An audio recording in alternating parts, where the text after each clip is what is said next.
Ready, kids? Aye, Captain! I can't hear you. Oh! You're in the Epstein.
Ahoy there, mateys. It's time to set sail on another episode of Unconstitutional Awakening the Podcast. I'm your captain, Jimbob Ovalshorts, and tonight we've got an extra special treat for you. I have found the infamous Paranoid American. He's coming over here tonight to chat with us on some good stuff, man. A little bit of conspiracy, a little bit of UFO. Probably catch up with him on his comic books and all the other ventures that he's got going on and stuff, man. I think it's going to be a fantabulous episode, and it's full of surprises. Not only is Bandit joining me, but Luis and Kaytlyn will be here tonight to pop on in and have some good conversation. So you guys go ahead and buckle on up and get ready, because tonight's going to be one fun ride, I think. So if you guys aren't familiar with the Paranoid American, I'll have his links as well as any other things we talk about tonight at everyone's favorite place to get all their information, unconstitutionalawakening.com, your home for everything us. So you guys, man, you can get on over there and check out anything we share from episodes. You can go over there to the podcast and more section to find each episode, find episodes of us on other shows, as well as find some really cool stuff shared by like Kaytlyn and Bandit and everything else, man. You guys make sure you hop on over there and check that out. And don't forget to answer the questions on the episode so that you can get you some sweet Unconstitutional Awakening the Podcast stickers. Man, we're giving these things away. I just can't do nothing with them. I got to give them away to you guys, man. And what better way to do it than have you guys answer a neat little pirate riddle for me? So make sure you tune in to the end of this episode to get that question so that you can get over here and answer your pirate riddle and get yourself something cool for free, because why not? Free stuff's always the best stuff, right? While you're over there on the website, you can also give a gander at where you can watch us if all you do is listen, or listen if all you do is watch us, as well as just listen to the show while you're hanging out on the website. Why not? It's always something fun to do, right? You can also check out our merch store where you can find some of the more of those stickers. They've got hats, they've got shirts like I'm always wearing, and all kinds of neat stuff, man. And it's got Unconstitutional Awakening the Podcast slapped on the front of it. So show us some support if you'd like. And get on over there and get you some sweet merch, man. It's a pretty decent price, so go on ahead and support your favorite podcast, just like we're supporting you. And we can't thank you guys enough for all the love and support that you're always giving us, because you guys are the reason that this keeps going on, and you guys are the whole reason we're doing this to begin with. So spread the love, man, however you want to spread it. While you're also at the website, you can check out our friends in Liberty, Kirk Elliott, Peachy Key Creations, Ammo Can Survival, Brett Pike with Classical Learner and Homeschools Connected, and Pure Pet Wellness. All these folks are offering great alternatives to the status quo of all the capitalist garbage we've been fed, force-fed, that is, in, today's insane world. Because most of that crap is there for capital, so that folks can make as much capital as possible, whether or not it's a quality product or not. But that's the difference in our friends here. They're making sure you're getting quality products as well. So get on over there and give all that some support, man, because anytime you support those folks, you're totally supporting us. And we greatly appreciate it, man. I can't say it enough. Thank you so much. We're up to like 170 episodes with all of our specials and stuff as well. So, and we're doing it all just for you guys, man, just to help you guys wake up more or wake people up that you know more, man. So continue showing us some support. We're going to continue showing that love, whether it's free stickers or who knows what else. We've got some big plans coming up. So y'all make sure y'all stay tuned for that. But I guess enough about us and this nonsense. Let's get over here and let's go chat with a paranoid American. So let's weigh anchor and get ready to set sail on this guy. Ahoy there, everyone. As I was saying in the opening there, we've got the paranoid American with us here tonight. And I'm actually really excited for this conversation. The pre-conversation was getting too good for me that I was getting antsy on hitting the record button in the middle of it. If you guys haven't checked this guy out before, of course, I'll have all of his links on there. And he's been doing stuff with our buddy Nate over there at the Reality Czars too. So you guys make sure you get over there and check all that good stuff out. You guys know I'll have those links tonight with you, along with everything else we get into tonight, because Lord knows where it's going to go. So how you doing tonight, bud? Good, man. Ahoy. Ahoy, everyone. Fantabulous, fantabulous. Bandit, I'm glad you joined me tonight, and props to showing up like right on time too. You've been keen on this here recently. do, I'm man. so happy I about do. it, man. Like, I do have problems, but being a stay-at-home dad, I have that excuse to, hey, it's the kid's fault. It's the kid's fault. we were just chatting about these awesome coloring books that he has put together, and I it's something I definitely want you guys to get over there and check out. And as somebody who is really into comics and stuff like that, dude, I'm actually really intrigued about your comic that you had going on there. I wasn't too familiar with that until earlier today, to be honest with you, and I was just like, whoa, I think I need to get in on this because I love comic books, and seeing one portrayed in the way of what you're working on there, I was just like, it's a different realm. That's an untouched comic book realm, I think. That it's intriguing because you don't meet too many like,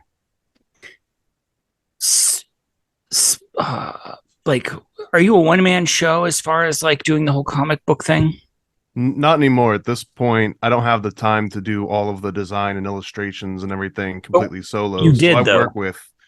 When I first started out, it was just my own creations that I was scanning in and then animating in After Effects and doing sound effects and trying to put together entire little kind of like animation pilots and shop them around. And it just got way too unsustainable as a one-man show, as you put it. So I started just doing comic books because it felt like I could take a smaller chunk out and work on it sort of over a longer stretch of period, because I kind of needed a storyboard to make the animation anyway. So why not just develop that storyboard a little bit more, turn it into a comic book? And I just fell in love with the format, and I fell in love with being able to collaborate with people in that particular medium. So that's kind of like where it started. That was like 2006 when I started, and then I started my company Paranoid American in 2012. And it's just been nonstop making new books ever since then. Oh, that's that. As somebody who has a ridiculous stack of comic books and goes to comic book conventions, dude, I build the costumes and everything like that. It's just you don't see that market of it, and it's funny. I talk about that. You would think that the people that are into the comic book scene and stuff like that would be more into the realm of the conspiracy world and such, but believe it or not, it's quite the opposite. Like, yeah, well, honestly, we could rant about just that for this whole show, but I gotta say two things in the comic area specifically, and you'll sort of be familiar with a few of these dynamics.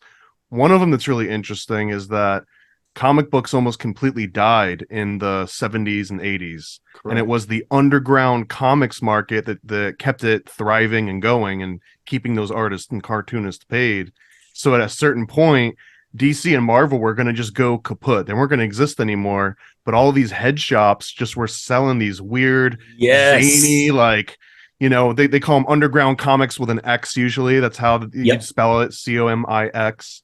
But this just represents this entire world of like underground comics that still exists out there, right? And it's sad because it really is the backbone of comics. The backbone wasn't these huge corporate versions that are kind of, acceptable to the masses. And the second point I wanted to throw in here is that it's not surprising because you go to these comic conventions, right? But the comic conventions are very rarely about comic books themselves. It's almost always about the TV show that's coming out. Here's a preview of the movie that's coming out. And people get latched onto the videos and the video games and just the announcements. And it's almost all TV shows at this point. Yeah. Honestly, you go there to meet like your TV show character, and the TV show might have been based on a comic book, but you don't really see as many people lining up and buying all of like in the artist alley kind of places and just grabbing unheard of stuff. You know, everyone wants to go and get like a Spider-Man commission or a Batman commission, or so it doesn't surprise me that people aren't as into like the underground conspiracy topics, because at this point it's the minority. So a point to your thing there is going into these comic conventions. Down here in Atlanta, we have one of the biggest comic conventions on the East Coast, which is Dragon Con. Right. And I actually, because they went kind of nuts over Winnie the Pooh, and were even up to last year still trying to get people to show passports to get into the convention. I was just like, nah, like I'm done with this one. But because of that, I found a lot of lower level comic book conventions. Those are the ones that I love the most, man. And So much man, more. So because of that, you don't really have a lot of those big TV stars and stuff like that in them. You have a lot more comic artists, and Yep. it's a lot more close knit. You might only be in a small office with maybe 100 people, but like it's so much cooler, and you do get to meet guys that are working on things that you probably have never heard of in your entire life. But there's more heart in that stuff, I think, than there is in getting out the next Batman or getting out the next Superman. Like, it's not that they're played to death, but I mean, come on, how many times are they going to reboot all of this stuff before? Well, and there's two we veins need here. something new. Because those smaller comic conventions that, don't require a passport and like a health check just to get in, those also are typically where like your favorite artist is going to be, and your favorite writer's writer is going to be in those little connections. Yeah. And they might not be selling 10,000 books a month plus, you know what I mean? They might not have that incredible success, but it's like the same as like a comedian's crew, like your favorite comics got his favorite little crew of comics, and they might just be bombing at some like underground tavern somewhere, but that's where the real comedy is currently thriving and growing, is in some back alley where people are working stuff out among like a close knit of friends. So I see that those smaller comic conventions kind of like that, versus the bigger comic convention is truly like any convention you'd think of. Like if you were going to sell pool filters, right?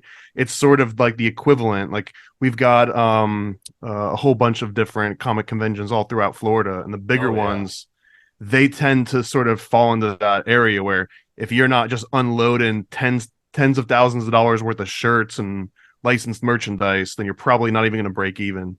And I found one of the lower level ones was actually one of the first cons I ever set foot into, and it was totally on a fluke.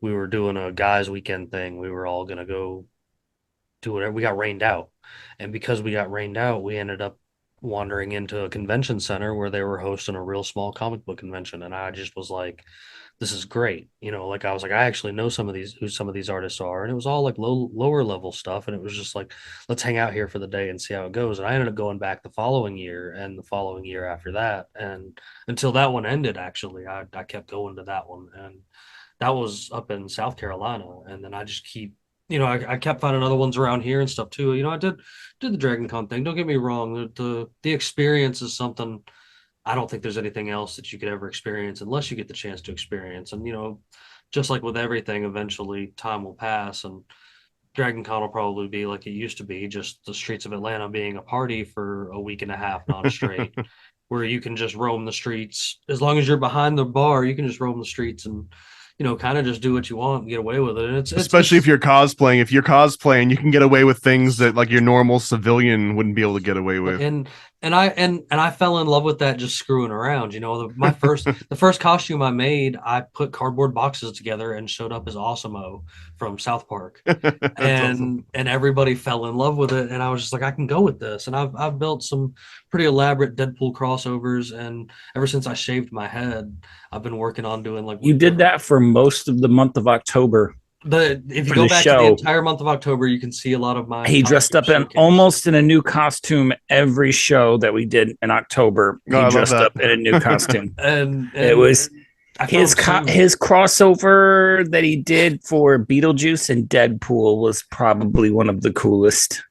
And then I've been rocking for the past couple of years, Dr. Robotnik. My boy is really into Sonic the Hedgehog, and Okay, I can see it. so I've been rocking. I've got the big blue glasses and get the extra mustache You and get like a stuff. big like spherical shell to like I, put a little I shirt over. I have kind of meshed a few things together, and I do a mixture of one of the animated shows, and then I'm kind of Jim Carrey size one. So I mean, I'm a littler guy Okay. one, but that's what I've kind of kept together because I'm like, oh, I can reuse that one a few times. And I recently did Batman the Animated Series version of Mr. Freeze, which was really elaborate and took some time because I had to build the dome for over my head and everything. And everybody's like, how are you going to pull this off? And Way better than Schwarzenegger's freeze. but I mean, all that Yikes. stuff's really fun to get into. And I think when you keep mentioning like the underground stuff, and that's I've always been a fan of more underground stuff. Like I have a lot of those comics like that, just stuff that people have never, you wouldn't even, you're like, what even is this? And it's it's good to find that stuff like that and those niche things like that because kind of like you said, the people that are the making the millions of dollars off of it, these are the guys that are probably they're fans of, like that they looked into and that they seen and that kind of inspired them to get into these things. And I think there's And to be different. frank, the like those underground comics we're talking about are not as commercially viable, right? They're not Right. going to put it on the front of like a Lucky Oh Charms no, pop no, no, no, no. toy They and could stuff. never make a movie Right. about it because everybody would look at that and go, "Who?" Yeah, whoever signs on for it would just be canceled for even considering the script at that point. And what's So it would be sad dead in the though water. is a vast majority of young kids today, the only comic characters they can name were in the Marvel movies Sure. that have just come out or the DC movies that have just come out. Those are the only comic characters that they are familiar with. And that's something that That's it. that's something else I've been kind of taking. There's a subject matter I've been taking to heart a lot here recently, which I keep bringing up frequently, is how they have been replacing all of the redheaded characters, comics across the board especially when it comes to the corporate comics and stuff. But like they are erasing ginger characters and either making them of a different race, of a different gender, of a different everything altogether. And it's just like, wait a minute, why? We can vibe on that because I think there's all sorts of esoteric meaning behind that, to be honest. I think that It's because redheads in general represent a rarity. I don't know if it's like a purity thing or if it's just like some kind of a special bloodline, but it's absolutely a rarity, objectively, right? But I think that there's some research, and I'm big into like mind control, MK Ultra type research, so this it dovetails into that. But I really think that there's a correlation between redheads and the ability to sort of survive typically what would send normal people into a schizophrenic behavior or even send someone over the edge. So there's something about schizophrenia and dementia praecox connected with redheads. And I think that there might be a reason why I guess the industry leaders want to maintain the scarcity and the rarity of redheads in general, and that even includes media consumption. So by removing this like rare element, it's almost like by giving a higher value to it, right? They're taking it out of circulation and just raising sort of the value of it because they realize that there's something to it. And I'm being really vague about it because it's a million different rabbit holes you can go down to sure, explain why and when and all these. sure, and it's I found it an interest. I make a joke frequently because there's a lot of red in my beard, but I've got like golden blonde hair when it is actually grown and not shaved off.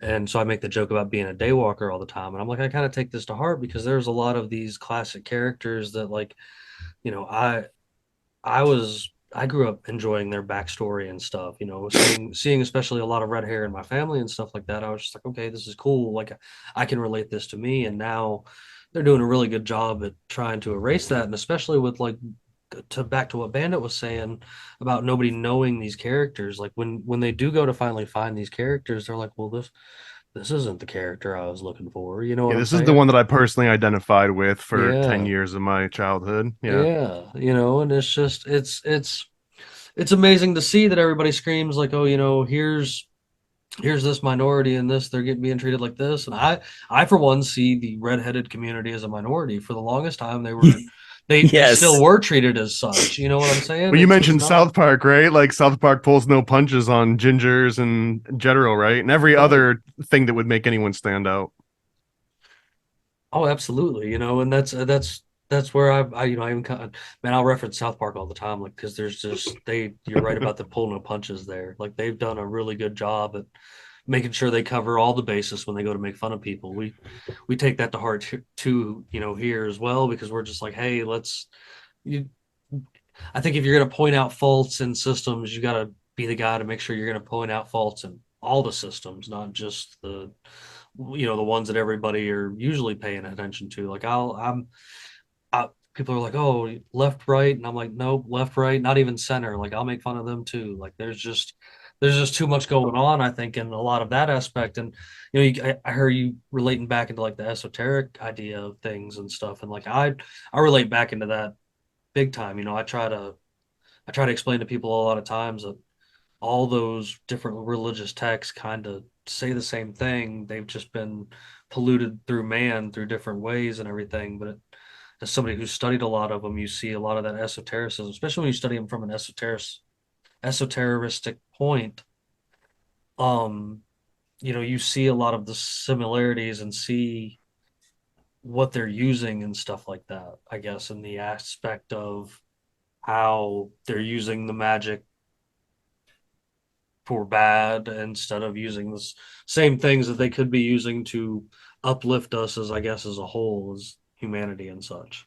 Oh, I think that might, and this is controversial, in some circles, but I think that that's kind of the difference between the esoteric and the exoteric, where it's sort of this dichotomy because if you engage in the esoteric and learn more about it, then in some communities it's almost like you are, promoting the use of esotericism and therefore prefer lies over truth and light, darkness over light and yada yada yada. But the way that I look at it, and again, like left, right, center, everyone's got a point, but also everyone's wrong and everyone's a hypocrite. But the way that I see it is that the exoteric, meaning the outside, superficial, surface level understanding of things, Mm-hmm. that's the easiest part to use to control people. So if the only thing that you ever care about is the exoteric and what something looks like on the surface, then you're just going to get like what the common knowledge sort of culture says that this thing is, because the surface is, interpreted by the culture that you're in. The esoteric is the thing that you're studying that's like on the inside and that's hidden and that it's obscured from the light. And it's not that like you want to live in the darkness and you just want to like learn things in secret and not share them, but it's that this information has to be hidden from that exoteric because it's always going to be used to, manipulate people. Always. Sure. Like the surface Sure. is always going to be used for that meaning. So therefore the real true meanings of things have to be kind of buried deep inside. And I would almost say encoded. I think encoded is a much better word than saying like hidden. But it's kind of the same thing. But now you can have this ball. And I've referred to like the Bible, for example. Imagine it's like a living library that's at some point in history, thousands of years ago, someone realized, oh, every time a culture invades another culture and they take over all the cities, the first thing they do is they burn down all the libraries and get rid of all the written records. So these people have no culture to harken back to. But this Bible turns into this mutating, morphing thing that has traces of Semitic culture and Babylonian culture and just every culture, since then. And so this Bible turns into like this living library that can't be burnt because it exists in so many different formats and interpretations and in people's minds. So now it's like, well, if I can have influence over what goes into this book or how this book is interpreted, now that sort of becomes this focus. So when I say encoded, there's smarter people than anyone that we'll probably ever talk to, maybe. But they realize, oh, there's a way that I can take this really valuable information and bake it into this book, but then give it like a nice story so that it meets the exoteric sort of requirements for people to accept it and love it and party at the same time. And this is why you've got like the birthday of the different saviors kind of sharing. This is all the exoteric stuff. And then the esoteric is like, oh, I just combine all of these people into one amalgamation, and that's the thing that all of these other weird things are celebrated for. Oh no, absolutely. Me and Bandit were talking about some stuff last night, and I was out. I was probably a little stoned, but I got onto the trip of if there's anything at all, physically at all, that anybody here in existence can look at as a god with a capital G, it's Earth in general. It gives life, it takes life, it sustains I'd one up life. this one in And that I think it might be mushrooms. I think no, like on we've the earth. dude, we've dude, touched on this Okay. subject before. yeah, As no, far I as think like, I think the mushrooms have a lot to do with it too. Like oh man, I think they're our god. I think that mushrooms created humans in order to spread spores, and we are just simply are we going to a like, slave. Like, cor- well, certain types of mushrooms? We don't want cordyceps to spread via humans. We don't want the cordyceps mushroom to spread via humans because we don't want the real life The Last of Us. Okay. But yeah, I feel like there's a war of like nature versus technology that's been going on forever. It's, modern versus old, and moving out with the pagans and with this. But I think that you could almost point this back to, again, we're getting into like comic book sort of esoteric land, but like Zecharia Sitchin, right? So there might be reptilians that see humans as their slave force to mine gold and to be controlled through technology and vibrations and frequencies and finely tuned, requirements. And then on the other end, you've got this organic, amorphous, like Borg-like, single entity of mycelium that represents most of the mushrooms on the planet. And like these two entities might kind of be fighting over who humans are the slaves of the most. yeah. So like our affinity might be more towards nature because that's kind of what created us. But we are very easily lulled by things that appeal to our reptilian brain and things that appeal to us through technology and things that separate us from this like organic mushroom world. So I think we might be like, there's two overlords fighting over who we get to be slaves to.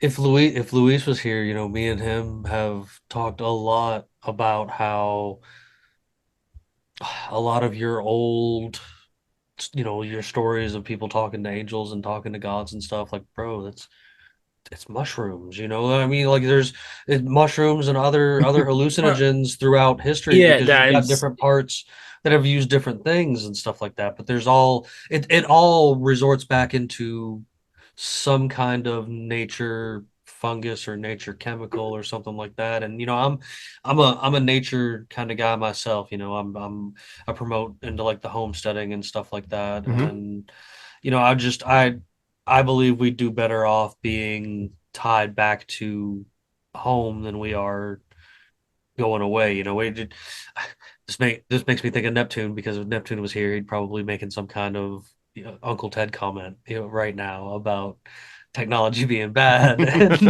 and it's I see the pros and cons of both. I see the double-edged sword of the internet and stuff. And I heard you make mention of like MK Ultra earlier and stuff. And I'm the guy that's like, that's propaganda. That's propaganda. That's propaganda. When I'm seeing And you're right. Every time you say that, you're going to be right.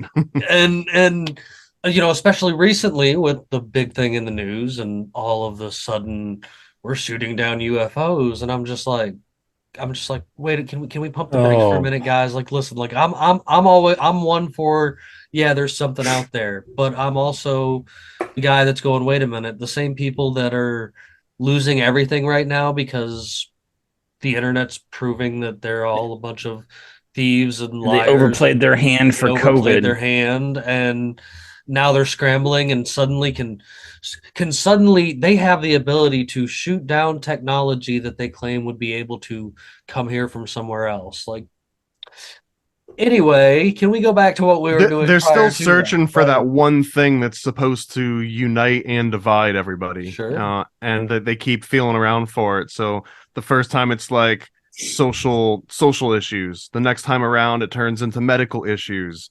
And then this third time, it might turn into kind of extraterrestrial. Maybe this extraterrestrial threat will cause some sort of push towards, an acceptance toward a new world order, or I mean, that's kind of the regular sales line for this. But I actually have another.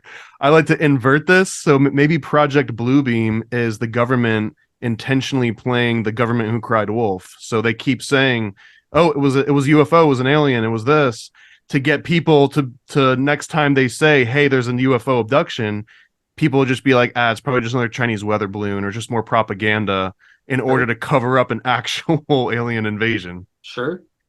That could, I could see that more, because if this is Project Bluebeam, this is pretty freaking lame. This is lame. Yeah, I was promised holograms, right? I was promised revelations and a savior and everything. What was it? A couple of years ago? Was it a couple of years ago? Was it like 2 or 3 years ago? Where, do you remember the holographic projections that they put onto the Seattle Space Needle? What about in Japan? Remember those in particular? I've seen a bunch of these before, though. They do them in a lot of metropolitan areas for special events. Oh, it was wild on the Seattle Space Needle, man. Like, it was really wild.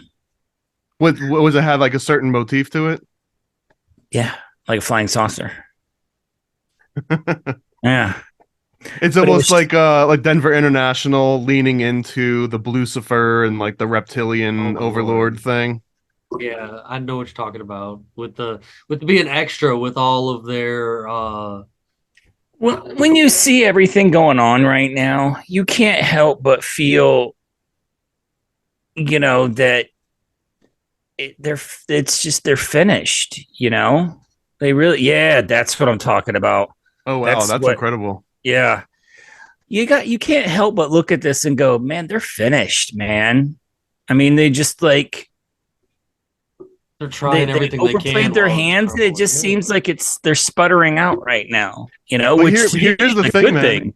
Well, maybe, but I can be a cynic too, and positive, like play all three sides, because all three sides are wrong and right. Exactly. My devil's advocate version of this is that as the three of us grow and get older and recognize these things, and it's like, the jig is up, they've played their hand.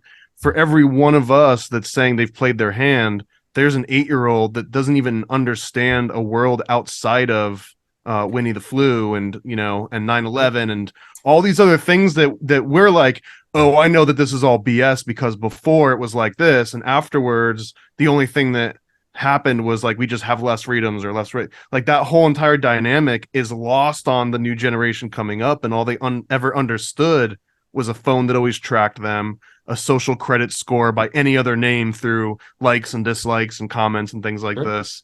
So as we're like shaking our fist at the sky, right? Old Abe Simpson, like, oh, the jig is up, you guys. It's like, it's not because all of the people behind you that we're forgetting that are just starting to, like, their skulls are just starting to get hard enough to where you won't cause permanent brain damage if you like fall down, right? As soon as that finishes developing, they're already like, yeah, okay, whatever, boomer. So like that disconnect is being planted intentionally, I would argue, but done in such a good way that they don't even care when people wake up. They don't care that you figured things out at 30 because they've got their audience locked in by the time they're 6 or 7 already. Like they're already glued to whatever cultural phenomenon they want them to be glued to. Like the programming is in. They know the formulas. They're tried and true. All they do now is just hit the button over and over. And that's why I'm very just restart the game. in the promotion of like the homeschool aspect and such like that. There's you see a big difference. We've talked a lot about how so many people have walked away from the indoctrination camps in the past few years for other options because of actually seeing it. I know it's not 100%, but this goes into something me and Bandit talk about, I think, a lot. And we're always like the whole, it's going to split like Flintstones Jetsons, like they took place at the same time.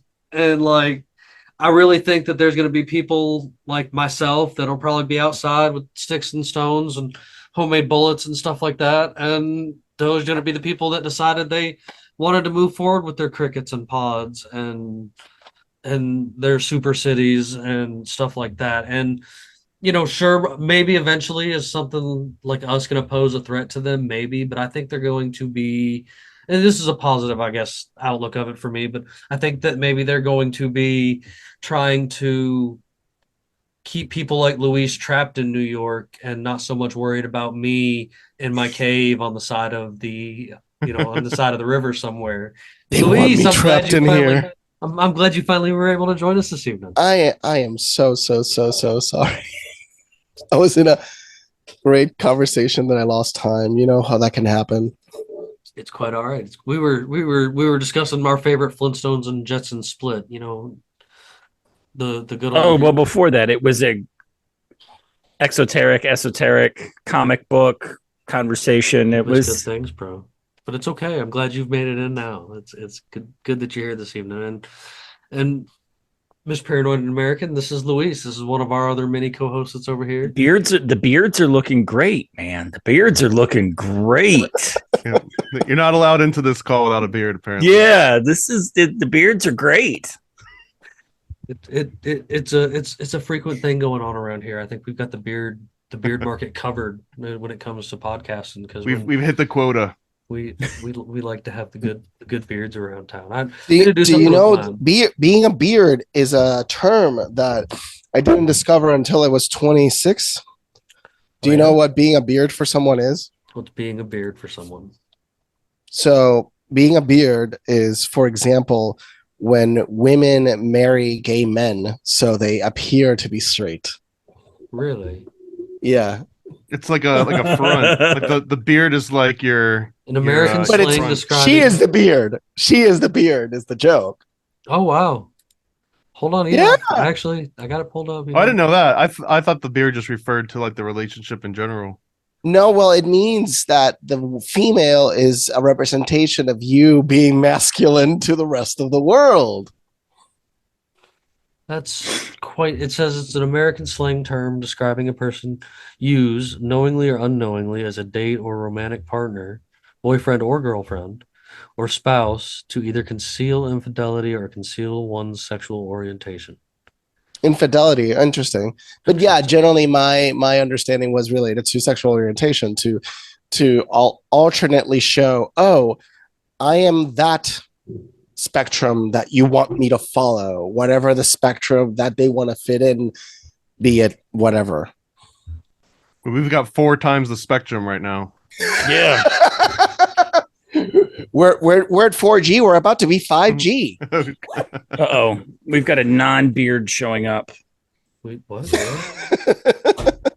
Oh wow, we have another one of my co-hosts showing up. This is fantastic. This is good. This is a good evening. I love it when extra faces show up. Kaytlyn, thank you for joining us. Good to see you.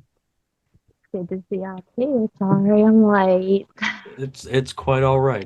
I used to give Bandit a bunch of crap, so I shouldn't be letting you guys slide. But I'm actually glad that you guys joined me. It's good to see everybody's faces. No, my lack of showing up on time more than overshadows there's not them not showing up on time. So this is true. This is entirely true.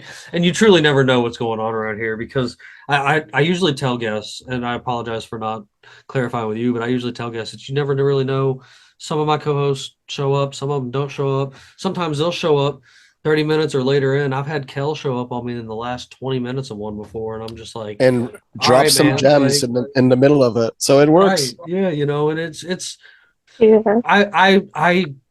I found a method in this chaos that seems to work. Like I've yet to have somebody come back and say, man, I didn't have fun with these dudes, because you never know where it's going with this stuff, because it just gets. You can't control the ocean, right? So I mean, if we're all pirates here, then you just got to go with the flow. Exactly.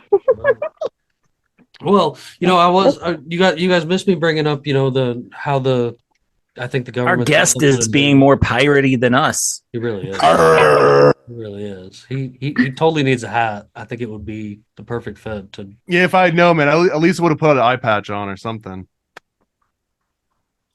Oh, no, And then you're good. And you can switch it for battle. When you go downstairs, you can switch it. So So in other news, have you guys been seeing anything? Have you guys seen all the excitement going on up there with the railroad tracks in Ohio? Like that's one of them things that I don't see. I mean, I've been seeing quite a bit about it now that everybody's bringing attention to it. But that was Everybody's getting a chemistry lesson. Is what I'm seeing. Oh yeah, but what should Which is good.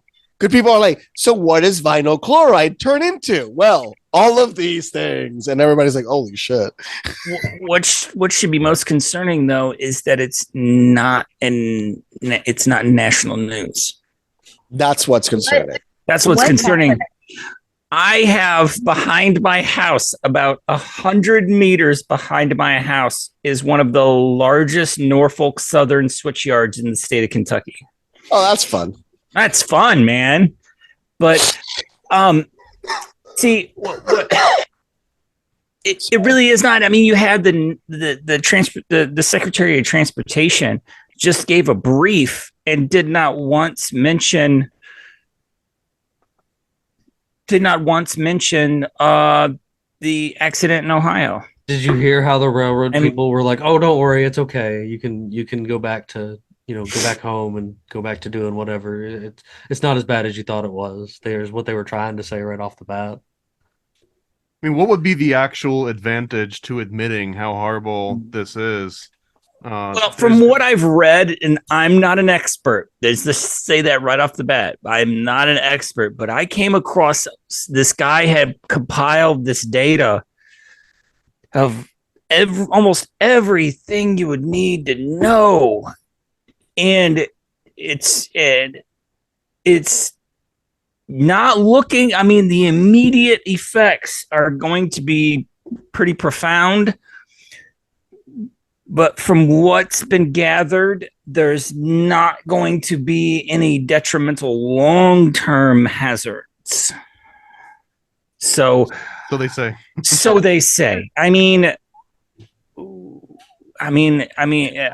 guaranteed though, in 20 years, you're gonna wake up to one of those, or your phone will be like, if you were exposed to polychloride, yeah, Norfolk trail derailment, please contact this number so you can be part of our class action lawsuit. It'll be Morgan and Morgan and Morgan and Morgan and Morgan at that point. Oh yeah, for sure. In 2057. Now what's the odds? And you need cash now.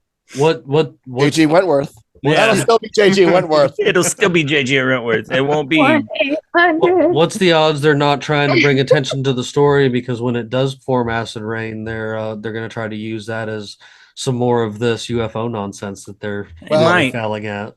The crazy part was, did you guys see that a journalist was arrested?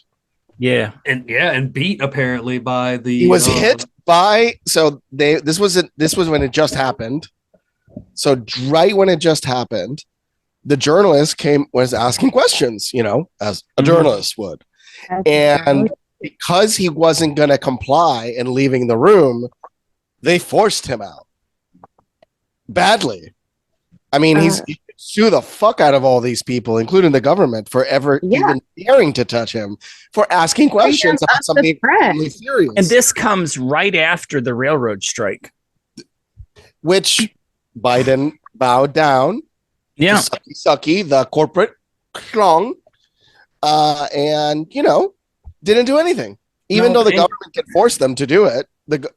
This happened because of the central government's ineffectiveness to push regulations that would have created the adequate safety precautions. Yeah, probably would have never happened. So you're not running train crews, 24 hours, 36 24 hours. Yeah. 48 hours, in a row. Wow. What did you want? You want more money, better healthcare, and more paid off days. Yeah. Is that too, that's not too much to ask for? Especially when you consider none of these people were making six figures to begin with. So what were they asking for that was so outrageous and ridiculous? Too, though, I don't know if anyone here has ever had a job where like they didn't want you, they didn't want to fire you. They just wanted to make it like so uninhabitable that you just leave. Quit. Been there, done that, man. I feel, I'm sure no one knows what that feels like on this call, but I feel like that's a very easy thing to push industry wide. You just push it through. Called the military. Well, That's, but the that's difference, you can't get unemployment. the military is a little bit different though, because it's at least a guaranteed job as long as you meet like physical criteria. If you just meet like an objective physical criteria, you have a job and they pay you until something happens to you. But for every other industry, they could easily just wipe it out with automation or with computers or something. Oh. And it's almost like they're just asking for a major uprising, because they can't send in the sort of union busters and like actually bust kneecaps that's anymore. coming, They dude. would love to, but The major uprising is imminent now. But they don't need to break kneecaps, so they can just poison you and just hurt and just kill you through workplace hazards that you basically find yourself into through neglect or anything else. Like now all of a sudden, the same violence, right? You still get maimed, you still die, you still get poisoned, but it's not a person doing it to you, it's your job itself doing it to you. And then when it gets too much for the industry to bear to add these regulations, or so they'll say, and it's like, sorry, we can't do anything about it. We just have to put a robot in this position because a robot won't die or get poisoned. But it's really because they just want you out of that position because they need something that'll just work 24 hours a day and not take a break. We are not really. I can see that in the future, but automation now can only replace like. Well, they can clean toilets now. They can flip your burgers and drop your fries into the hot oil. I mean, and mechanized, like chicken processing plants where literally like from the live chicken to the chicken nugget, the whole thing is an automated flow. That was never fully automated. I hated they ever used that title. Humans still cook all the food. All they automated was the delivery. That's it. So it was fake. They should have never wrote fully automated. They don't really need to. Like the humans don't necessarily have to. As soon as they find the right way to kind of just filter these things out, filter out all of the extra plumage. The answer is we already. So they figured it out. So they trained the robot that was cleaning the bathrooms in a VR simulation. So what they did was just do the actions for the robot in VR, and then the robot just repeats the actions the human instructed the machine in the accomplishment of the task. So they map the environment, and then they become the robot, and then they execute on the outcomes based on different iterations and different interactions. You're working from home, but you're literally cleaning out like the bathrooms of. No, I've got something to add to that. Automated. Yeah. There's a restaurant in Japan where disabled people, like paralyzed people from like the neck and waist down, can operate robotic servers to deliver food to tables and stuff. That's cool. Pretty cool. Yeah. That is cool. But then there is somewhere we've had that. somebody's going to have to look it up. But somebody's going to have to look it up. It's here in the States. I think grocery stores, big box stores are experimenting with like automation. One had a robot that would detect a mess on the floor, go to the mess, and ring a siren signaling like a wage employee to come clean that mess up. It's the manager already. Yeah, the robot would constantly run into shit and knock stuff over, and then stand there and shriek a siren to have a wage. It's every middle manager I've ever had in any job. They come in, they screw something up, and they're like, "Fix this." So you know what? You ever heard of Zappos, the shoe company? Yes. They don't have managers. They don't. Look up Zappos doesn't have managers.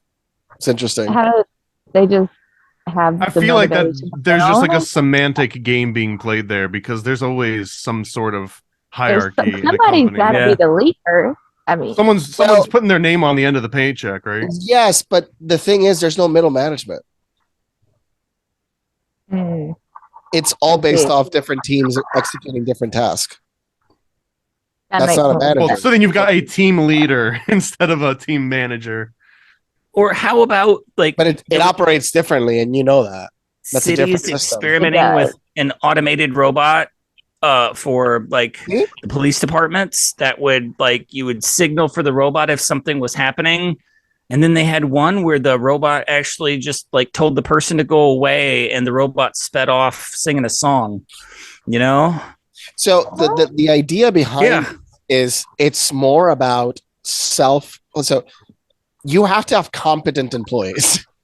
This is part of this system is that you have to have more competency because there's more self-governance involved. I just got to say, I went to the Zappos career page, and the number one position they're hiring for right now is a senior manager. Well, they might have changed since that article was written. Yeah, it's mostly managers that they're hiring, so maybe they walked that back. Senior account manager, executive manager, senior manager. Yeah, because that article is from 2013, so something failed along the way. Well, this is the thing. The corporate ethos might have changed because the leader of the company left.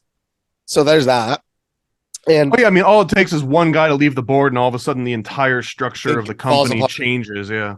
And that might have been it. And they failed. So the company worked before because if you train the people you work with and you give them a foundation of self-reliance, you create a powerful team that does not need consistent adulting, which is what some managers are. It's just like, well, hi, I'm in the adult in the room because you're not doing your fucking job. Our government needs some adulting. Our government needs a lot of adulting. In my past, they do too much adultery. I've run a few restaurants as a general manager. One in particular, I did multiple years at Zaxby's and even opened up their like 500th store for them and stuff like that. And what you're saying there, like people used to ask me, well, how do you, of all the Zaxby's in the entire country, have the number one store? And I'm just like, because it's not me babysitting a bunch of employees here. I've personally trained every person that's inside this place, and this place runs like a family. Hell, when the doors close, most of the folks are sitting on my back porch at the end of the night. I was in my younger 20s, and it was such a more of a family oriented type place that's why we made our numbers and we did our stuff like that. Like we got all these extra bonuses and stuff because we were a franchise. We like through our franchise stuff and like whatnot, because I figured out that the name of the game was don't hire just any idiot off the road. You've actually got to kind of vet and train people to do things. A great example I always had was I had gone on vacation. I took a 2-week vacation, and I'm not one to take vacation, but they finally forced me to take my vacation. And during my vacation, they hired this young lady that I had told no to 16 times during open interviews. And she just gave me that vibe. And within 3 days of me being back, I had to watch my assistant manager fire the chick because she had been written up that many times, like within the first week of actually working. And I was just like, this is why I didn't want you to hire her. Like you can tell if you're going to have somebody that's going to click well and work and do their part of the system if you're trying to do something like this, and that totally makes sense as, moving forward. When I went to like more mom and pop owned restaurants and was running the kitchen and places like that, you see a lot more of that family oriented in those mom and pop kitchens than you do in any of the corporate kitchens that I had ever been in, aside from ones that I had ran. And I think that has a lot to do. I think that has a lot to do with it. Like when you're in that mom and pop kitchen and you're the only other cook that's in that part of the kitchen, aside from the other shift, you learn what to do, what not to do, how everything works, and how to work together for a common goal. And you pick it up quickly. A lot quicker. That's why I think you see a lot of. A good example is like there's this. I know of this little pizza joint. Like there's just a mom and pop pizza joint, and it's probably had the same dude behind the kitchen tossing pizzas since he was in high school. You know what I'm saying? And he's an adult now, but he's still doing it because they take care of him, because it's not that you're just a number kind of area, like most corporations treat everybody. Right. You know, I mean, that's something I can't reiterate enough. Like, Walmart will replace you. Like, they don't care if you die inside their store. Mhm. They're going to collect your life insurance policy that they took And out on you you already. can't Oh you yeah, can't you build mentioned that. I- Can you mention that again? I don't know if we were talking on a recording. I about brought that up a few episodes ago, where that was the sole reason of Walmart hiring their elderly greeters and their elderly workers, was that they were unknowingly having like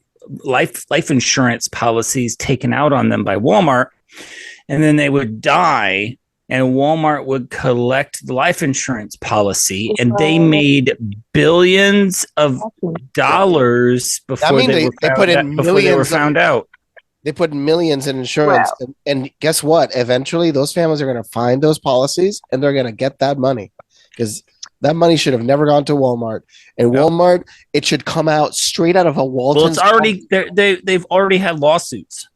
Oh no, and I hope they win all of them, because it should literally come right out of the Walton Wallet. I mean, the Walton Wallet is the size of New York City. So, you know, anybody going to grab something, they'll never even feel it. I mean, the Waltons together are worth over 350 billion plus. Mhm. Over 350 billion. I'm underestimating. It's probably over 400 billion, just the Walton family. Yeah, they are floated. So now they Speaking have a of financial jobs, incentive. Yeah, I think I am going back into the medical field. I have an interview tomorrow. I'm sorry. Congrats. I think It's a very profitable field. It is. Money's great. I just hate watching people die. You know, that sucks. But I did a gig as a janitor in a nursing home in Buffalo, New York, and now that's the job you want in a nursing home. that was an interesting time that I was there. The one plus side is one of the residents that I cleaned her room for on a daily basis was the mother of the lead singer of the Goo Goo Dolls. And What? so he would come in there from time to time to visit his mom, and was actually like a really nice guy. Like, he didn't act like any kind of star or anything like that. Didn't, it wasn't like a fan out or nothing. It was just, he was pretty down to earth and would come in there and hang out and chat with him and his mom and the random Yeah. janitor dude over there in the corner sweeping up everybody's shit. No, I mean, I gotta say that when it comes to you learn when it comes to doing that, when you're just the janitor guy, you don't, it's actually the nurse's job to clean up anything disgusting. You're not responsible It because is. they don't want What you to our die. job was, what our job was, we would have to get the big stuff off the floor. If it couldn't be cleaned up with a mop and spray, we had to get it up. And then the housekeeper to get the rest. Well, that's actually going to be a big thing in Japan, when soon 60% of the population will be the elderly. Mm. And that's when right now the pyramid in Japan is already inverted. So they don't know how they're going to take care of the elderly. So they're depending on robotics, because they cannot depend on human labor. Even if they import it, they can't depend on it. So Japan's going to go through a lot soon as they invert their economy.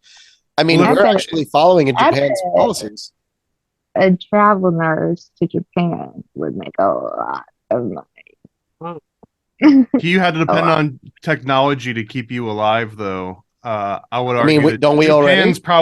I'd say Japan's probably one of the better countries to go through that in. Like, you wouldn't want to be in anywhere in Russia and be like, oh yeah, my life depends on the advancements and robotics and technology. You wouldn't even want to be here in the U.S.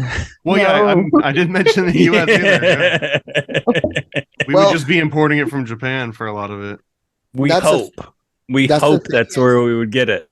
We could, in the next few years, if we really work to invert the economy into our favor, once this impending collapse starts to really collapse, I think it'll finally open the majority's eyes into the lies and deceptions that we've been all subject to throughout our entire lives as human beings on this earth and on this in this country, that other people can see it sometimes from the outside, but it takes an outside perspective, and it also takes an understanding of geopolitics to even understand half of these shit, what's going on. So it takes a lot to understand how reality really is. And then it takes believing that certain things you were told were always lies for power, and just for power. Just look at all the books we read. Look at all the history we were taught. How much of that was wrong? It's crazy. What you really hope is that during this impending collapse, you hope it gets to a spot where the grifters don't take over either. That's the other problem. Where we can correct it. You hope it doesn't, fall completely through the floor. It happened. It happened when the American Revolution happened. That kind of inversion that kind of occurred. You hope that we can. It was way worse. Correct itself. Yeah, you hope that it'll correct itself and that it won't fall completely through the floor. The American Revolution, though, was typically a secret society of elites and aristocrats that pulled that off. It was not a global populace uprising. They rode the sentiment, but it was a secret group of managers that got together and sort of managed the things throughout other. But that's the thing, is going to be a whole new. Well, at the end of the day, there's still going to be leadership, right? But it's going to be a leadership probably more built from the populace. Now, how that comes about without it being like a communistic level, like Bolshevik revolution type, which we don't want that either, right? But the reality is we're close to something like communism, but we're not there yet.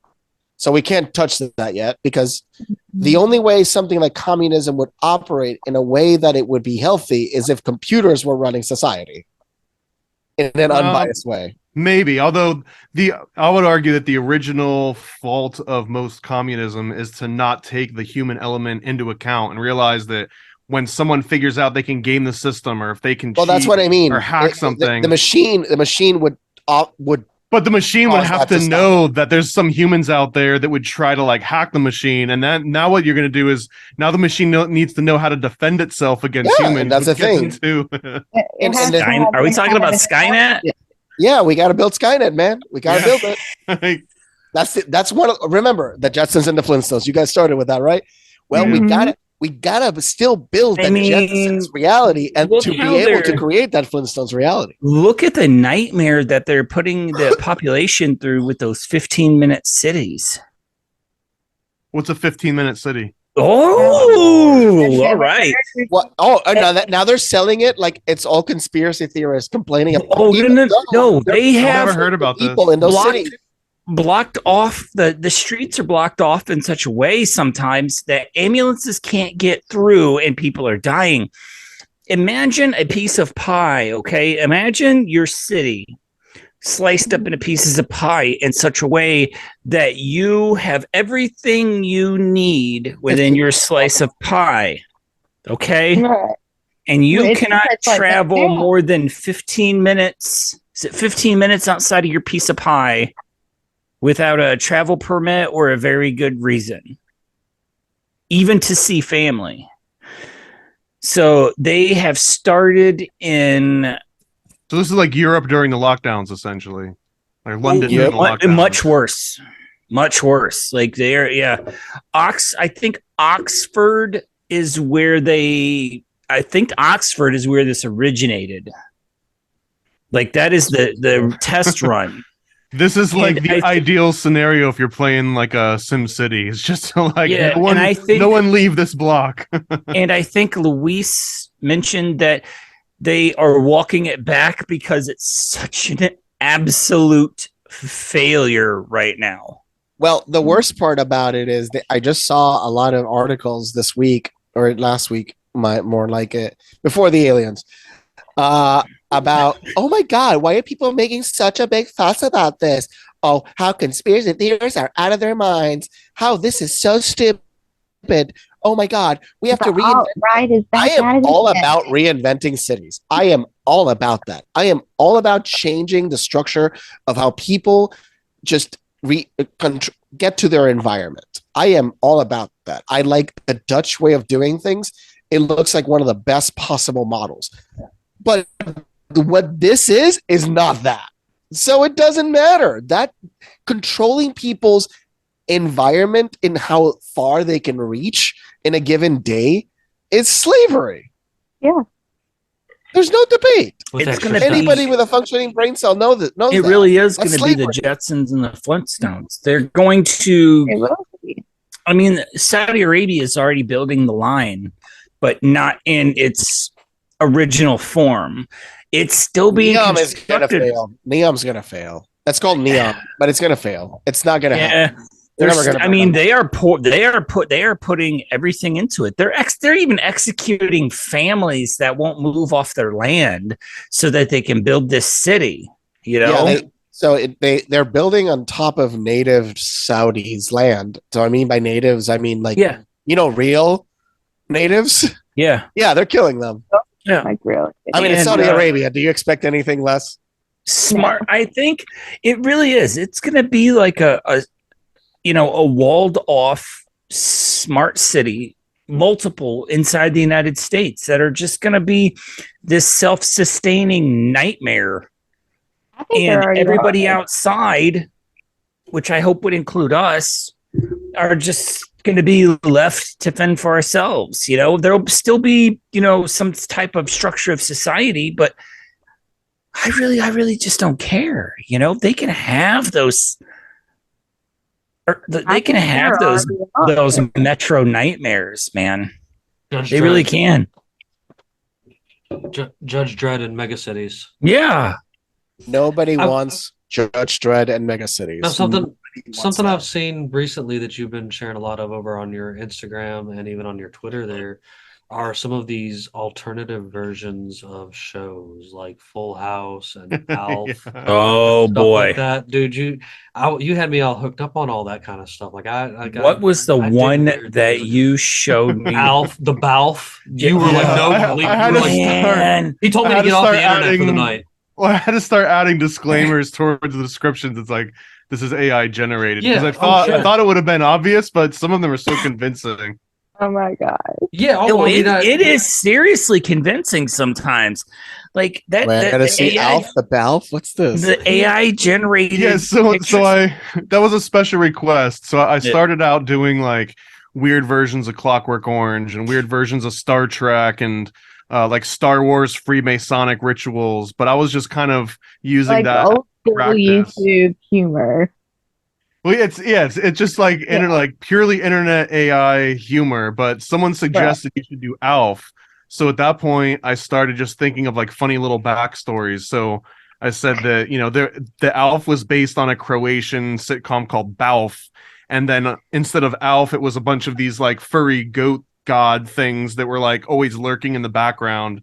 And then I had one that said Full House was actually a Germanic or like a Celtic TV show, which wouldn't even exist, right? Because but that Full House was misinterpreted and HAUS represented like spirit. So like when they tried to remake Full House in Austria or Bavaria, that they reinterpret it as like full spirits. So it was like an evil house full of spirits. So then I generated a bunch of screenshots that would just show. Like there would be like a weird seance going on in the background, or like the dad would have like a pentagram in blood on his forehead or something. Haunted Full House. This is why that's still art. People are like, oh, manipulating with computers to create all these images. That's not art. I'm like, no, you just gave us a nice piece of art. Well, I think it's like sampling, right? Like hip hop brought back all of these old disco and blues and jazz songs that no one even heard before, at least in the modern culture, and now we're appreciating old artists all over again. So I think this AI art is just the visual version of kind of like 90s hip hop sampling, where I'm going to take my favorite things and put them together. And we're also doing this for music, for sampling too. I don't know if you guys, like back in the early days of YouTube, used to watch the drag queens do their comedy skit. Like it was hilarious. Like it is hilarious. I found a guy on TikTok that has that old school drag comedy, and it is, I mean, it's amazing. You mean like Eddie Izzard or something? Yes, yeah, yeah, exactly like that. Or what's the one? It's like Betty Crocker, but that's not her name. I mean, that's kind of sampling too, right? The drag culture Yeah, is taking yeah, a persona that's that everyone exactly what they're doing. recognizes, and then And like you put turning it your into their art own. into Yeah. it, so you get the attention through the familiarity. And I've got a very unapologetically strong opinion on this, because some people feel that, oh, AI, you're just like regurgitating MK Ultra programming back out into the culture, and it's like, no, I'm taking the things that have been directed at me, like these things that are now part of my brain. Like I'm never gonna unlearn Heathcliff and He-Man and Smurfs. Like it's part of my brain and my cells. So I feel like I've got every right to take all of that nostalgia that's been baked into me and just regurgitate it back out into the world. But like, here was my perspective on it, and here's what I would merge it with. So it's like now we fighting need fire with fire. Now we need to see Alf in He-Man riding the tiger. Alf is quite difficult actually, I because know, because his form is not normal. That's why right. It tries to make him like a dog or like a goat or a horse. It's like there's only one Alf. Well, what are you using? Mid-Journey or are you using Stable Diffusion? Well, yeah, I use it would be a long list. We go for an hour and all this stuff. But technically, if you really wanted to make Alf, you would take a version of Stable Diffusion and then use a program called Stable Tuner. And Stable Tuner lets you take a predefined model, and then you could just feed Alf into it nonstop for days or weeks or months, and then eventually you'll have a custom data set that knows exactly how to make Alf, and then you can say, make me a Knights Templar Alf or a Satan Alf or a Demon Alf, and it would be able to do it without making the horses and dogs. No, thanks for that one. I was thinking for a good one for that. Thank you for giving me that one. Stable Tuner. And if you're deep into this stuff, there's something called Automatic 1111 or Automatic 1111. And basically, it lets you run Stable Diffusion on your own computer, and you can even have it connect to like Google Colab or some cloud services, or if you I currently use Stable Diffusion. My computer's powerful enough to run it. So if you look at Automatic 1111, it offers like a nice little automated GUI, and there's like plugins where you can add something called Deforum, which is like a video version of Stable Diffusion, which stitches together videos for you. And also, that's what I've been trying to figure out, because my computer's powerful enough to do it. It's just I need to figure out what, because you want to look for something called 3D photo in painting is one of the repos that does it, and then there's another one that's a little older called 3D Ken Burns effect, and they both operate on a similar idea of where they analyze a photo, break it up into like Z depth maps, and then animate each plane and Z-axis slightly independent, so you get these weird like 3D effects that would normally take someone hours in After Effects, but it just does it for you right there. So to touch back, I heard you made mention of like the mixing and stuff, like the 90s hip hop and stuff like that, and I've heard a bunch of people whining about the AI stealing my art or whatever, and I agree with you, like I kind of stand and die on this hill, because like I'm like, wait a minute, like if you're gonna go after the people that are mixing photos, why aren't you going after the people mixing songs? And because it's new. That's the only reason. And then new. It's not comprehensive. And then my biggest point that I tried to make to a few people was, because I've seen some people that are in kind of a realm that I am, in the meme realm and stuff, that were kind of behind this too. And I was like, wait. I was like, you realize that if you let them go after this AI art, they're coming for your memes next, right? Yeah. I was like, because how often are our memes based off of old art that we copy paste and stick things to? Well, mark my words, dude. Right now, we are in the heyday of AI art and meme art, and there's going to be 5-10 years from now, we're all going to be just like from the 90s to the 2000s. Like I remember back when the internet was free and you could just find anything on all these websites, and before Google became your one entry point into and out of all the information. Well, we're going to look back and be like, man, I remember when you could just type anything into those AI things and they would just make it for you, and you saw all kinds of crazy stuff. I mean, it's going to be illegal at some point. I don't. Luis does so much for us with this. I don't think everybody's going to be there. I do agree that some people will live like that. That some people will believe that there are rules, that they're set and they will follow them because they're naive Boring. or boring. And yes, I agree with you that some people will believe and think like that. But I also think in the future, the amount of decentralized internet that will exist will be so massive that it will be just an option that just other people in just live in. So there'll be two, three, four, five different internets that people will live in. And that's and the people that future. have enough money to have the resources to connect to all 5 or 6 or whatever options, then all of a sudden, like the more money you have, the more access to information you have. Whereas it's not necessarily quite like that right now, where if you've got the same internet connection or a free Wi-Fi, you can technically jump onto any website that you need to. But when everything's decentralized, I might just not even have access to some remote server in Colorado unless I've got the VPN that my buddy gave me, and then like I connect to this guy and that connects to this guy, like this big mesh. But if you're not in the mesh, then you don't get access. Well, there right now, there's ways to build internet even through AM to ham radio. So there's so many, and it's like broadband. It's not Really? like shitty. And you can look at FireNet. You can look at FireChat. That was a system that was being tested after Katrina, and it was also being tested in Puerto Rico after the storm.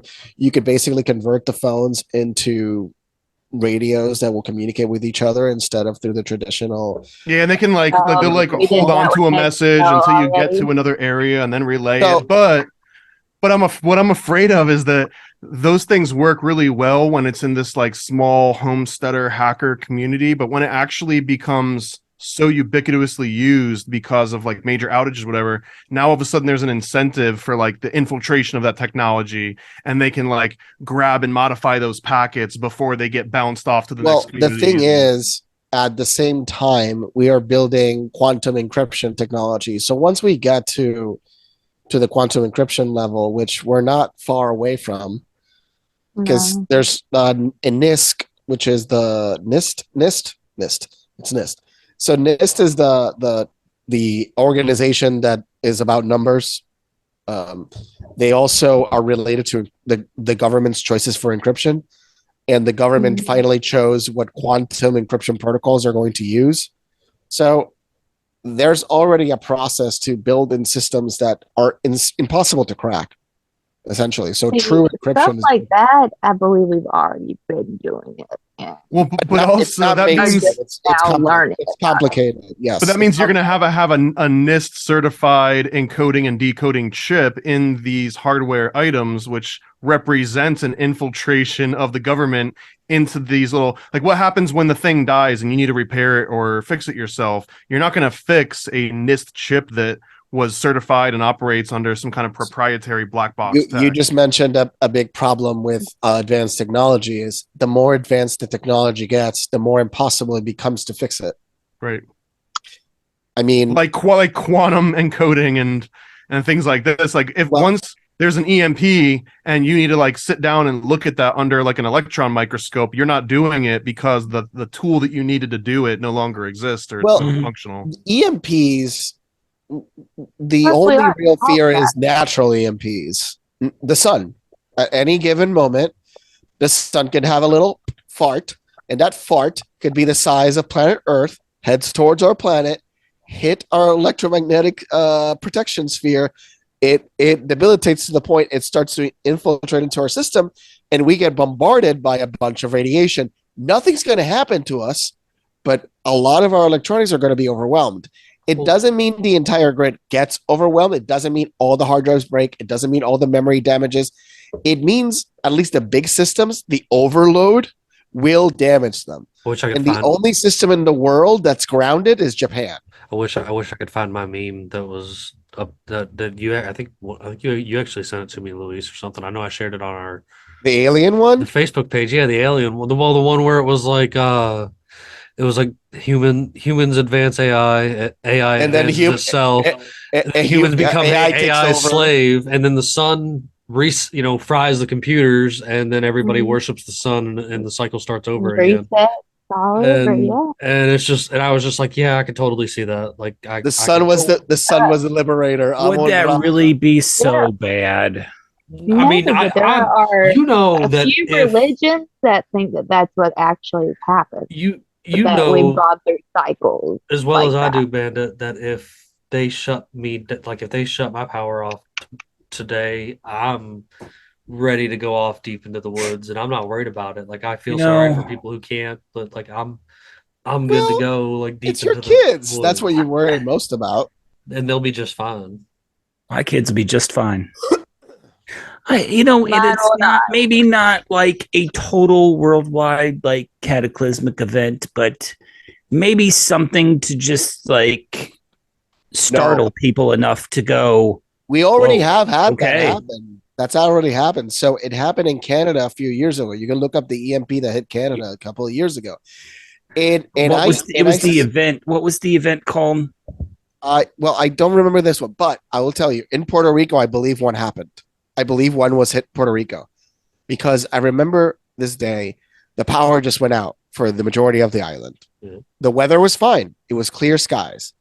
I remember driving and looking up and seeing the sky turn purple, red. It was like a whole section of the sky was whole different colors. I didn't have nothing to be able to record it, but it was mesmerizing. It was like watching Aurora Borealis in broad daylight in the middle of the sky. And I thought, what if that was the electromagnetic pulse that just hit the power grid and disabled our system? I don't know. I don't know if that was what that was, but it was really weird that day the power went out throughout the island for like 3 days. Wow. They're not known for the integrity of their power grid, though. Puerto Rico, Like Texas.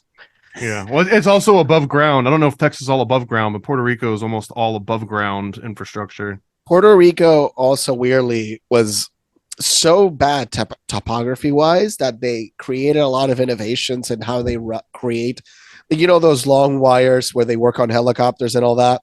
Yeah, that was innovated in Puerto Rico because they had a lot of practice over there. So yes, the power grid is gutter trash and it's worse now than ever. But this was over 15 years ago when it was a particularly strange event because the weather was fine. There was no, it was in the fact that I saw the sky and I saw a hole in the sky was a very particular strange thing. I'd never seen a hole in the sky before. It reminds me of, have you ever heard Dolores Cannon speeches or like read a book of hers or whatever? She's a lady that's she's like a medium psychic. She does like a lot of past life stuff, but she's also talked a lot about Atlantis and like how many different times we've been reset. And she claims that one of those times is when the ozone completely opened up and burned a hole like on the earth, and that's where Africa and the deserts are today. Like they used to be lush forest, and that is true. There's evidence that states that there used to be greenery and water, and it rained a lot, and now it doesn't do any of that. And I don't know, it kind of makes sense. That was back to something me and Bandit were actually talking about last night, just between like me and him, is that the with like the obvious pole shifts that are definitely happening and all these earthquakes and stuff like that. I was like, I could foresee areas like below the equator now that are fully tropical type areas. A shift is coming, and like that, the Antarctic was tropical. Yes. It was That's what I'm saying. Like other areas are going to freeze and other areas are going to tropic up, and it's going to. Did you hear the news flash? Texas trains derail collision with 18-wheeler, leaving driver dead. So, I'm looking more trains. Oh my God. Multiple trains. It's reminding everyone of how fragile the infrastructure is. So I don't know if this is like, without a doubt, man. But I wonder on some level, it's like, hey guys, just remember when things go really bad, it's because like we already had problems. But I think there might also be like a veiled coded threat in here to all the other infrastructure. It's like, hey, see how easy this is? See how we're being able to wipe this away from the public discussion? Man, No, so see, what I'm seeing is look at this hand, not at this hand. Oh, absolutely. I mean, but the problem is that the hand that you should look at is this. Exactly, that's what I mean. Yeah. The mention of the That's what I'm saying. infrastructure, I spend a lot of time goofing off when I'm delivering appliances. I've got time in between jobs sometimes, and my boss insisted I put a fishing pole in the truck. And being out here in the sticks, it's handy to have that fishing pole with me. And I tend to find myself underneath a lot of bridges, and if you stand there and look long enough, you're like, shit, I probably shouldn't be standing underneath this fucking bridge. It's scary, because it's terrifying at the shape that some of them are in, and it makes me think of this. There's a town that my work office is in, and I used to cut through this dirt road. There was the last dirt road that connected the town that I lived in and that town, and it had an old iron gate and wooden bridge that went over a creek or whatever. It was real pretty. They used it for pictures and stuff like that, but it had some structural damage to it. And instead of repairing it, they poured tons of block and busted rock and stuff on top of it in its place. And then they started going around town, and everywhere where the railroad crossings are, they blocked them off. And they're blocking off all these like dead roads and busted bridges and stuff. And you're like, so you're just not going to fix it. You're just going to let it grow over and hope that everybody forgets about it. And I know exactly what you're talking about. Think about some of the bridges up north with the amount of road salt that's poured on them during the wintertime. And those are some of the worst bridges, man. Georgia got tricked pretty. Collapse any minute. The state of Georgia got tricked pretty well. About 10 years ago, they were like, hey, we're going to enact this 23% gas tax to widen Interstate 75 down in the state of Georgia. And what they ended up doing was, sure, they widened it. They added 3 lanes. But you got to pay for those 3 lanes if you want to be able to drive on them. You don't get to just use them. You have to pay the toll to be able to drive on these lanes. The problem is, the majority of American infrastructure is over 100 years old, and it's collapsing. Well, it's already at D grade or worse. Something that was brought to our attention by our friends down there in Oklahoma that are fighting the DOT and stuff is that. Oh yeah, those people are great. They're great human beings actually doing the great battle. Is that a lot of these state DOTs, Georgia DOT, Florida DOT, Kentucky DOT, even though they are running around with all of these government markings and acting as a hand of the government, they're a private-owned company. Well, they're privately ran. They're like private-public partnership model. And they're out here, doing like they're doing to our friends in Oklahoma and trying to eminent domain folks to make the highway system better, and still have yet to do a friggin' thing about the current highway situation that all of us have had. I can't remember a time going through Pennsylvania in my entire life, going through Pennsylvania and not seeing road construction. And just remember, kids, when fighting that DOT, if you're trying to do like the people in Oklahoma and stop a turnpike, just remember 1 pound of sugar ruins a few tons of concrete from settling. Good information to know. It is the smart tactics that save the world. The French did it. The French were pros at that. I mean, oh my God, yes. Absolutely. So when are we pulling out the guillotines, people? I feel like it'll be more poetic if you could use artificial sweetener, and if it still had the same effect. Just dump a bunch of acid. 10,000 tons. It's like way more. You just gained it. You just gained some social credit points, man. Or like Splenda or yeah, dude, take them down with aspartame, right? Rumsfeld, fighting Rumsfeld. That would be ironic. Is that man still alive? Why the fuck is he still alive? Man, He doesn't eat. Oh, he doesn't drink aspartame. It's He doesn't questioning use his why, own products. a lot of these evil psychos are still alive, and it I think it fuels things when you start seeing all these people recently, like this whole died suddenly movement thing that's happening. And there was a lot of Bandit, us pointing at certain political figures and famous figures that were looking like they were taking Hollywood shots. The needle retracts back into the thing, and starting to wonder if maybe some of those. We're talking adrenochrome right now, man. it's not even that. Have you seen Jim on my TikTok this video I posted of a former CIA director of disguise, where she talks about the masks that they use, where they have developed and spent years developing biomask. Are you talking about biomasks? Yes, the ones that are Yes. so realistic that you can't tell. She briefed the president wearing one of those, and he had no. This is Bush Sr. back then. She briefed the president wearing one of those masks, and he had no idea. She was about 5 feet away from him. Had no idea.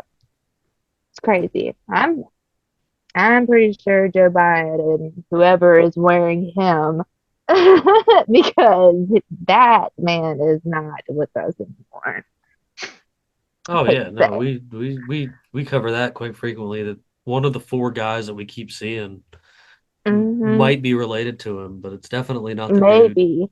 Definitely not the same dude that was writing the crime bill in the 90s. That's for sure. Oh, there was 3. There was 3 Joe Bidens. The one that wrote the crime bill, Vice President Biden, and then President Biden. Those are the 3 totally different guys. Which was the Joe 4, Biden that the took one out Corn between. Pop? Then definitely the newest, definitely president. I mean, so which one was the one that, like, when the kids were rubbing his hairy legs under the pool? Oh, That's That all was of that was them. Corn Pop Biden. yeah. That's Corn Pop Biden? Yeah. If we were to categorize all the Bidens, what would be the Corn Pop? I like that one. What other ones? Crime Bill Pop? Crime Bill Biden? Crime Or Crime Bill Biden. the thing. Right. Racist Biden? Yeah. I mean, yeah, racist Biden was Crime You Bill. know, the thing. Racist Okay. Biden was definitely Crime Bill Biden. Crime Bill Biden, because that was about the same time frame as when he did Clarence Thomas's confirmation hearing.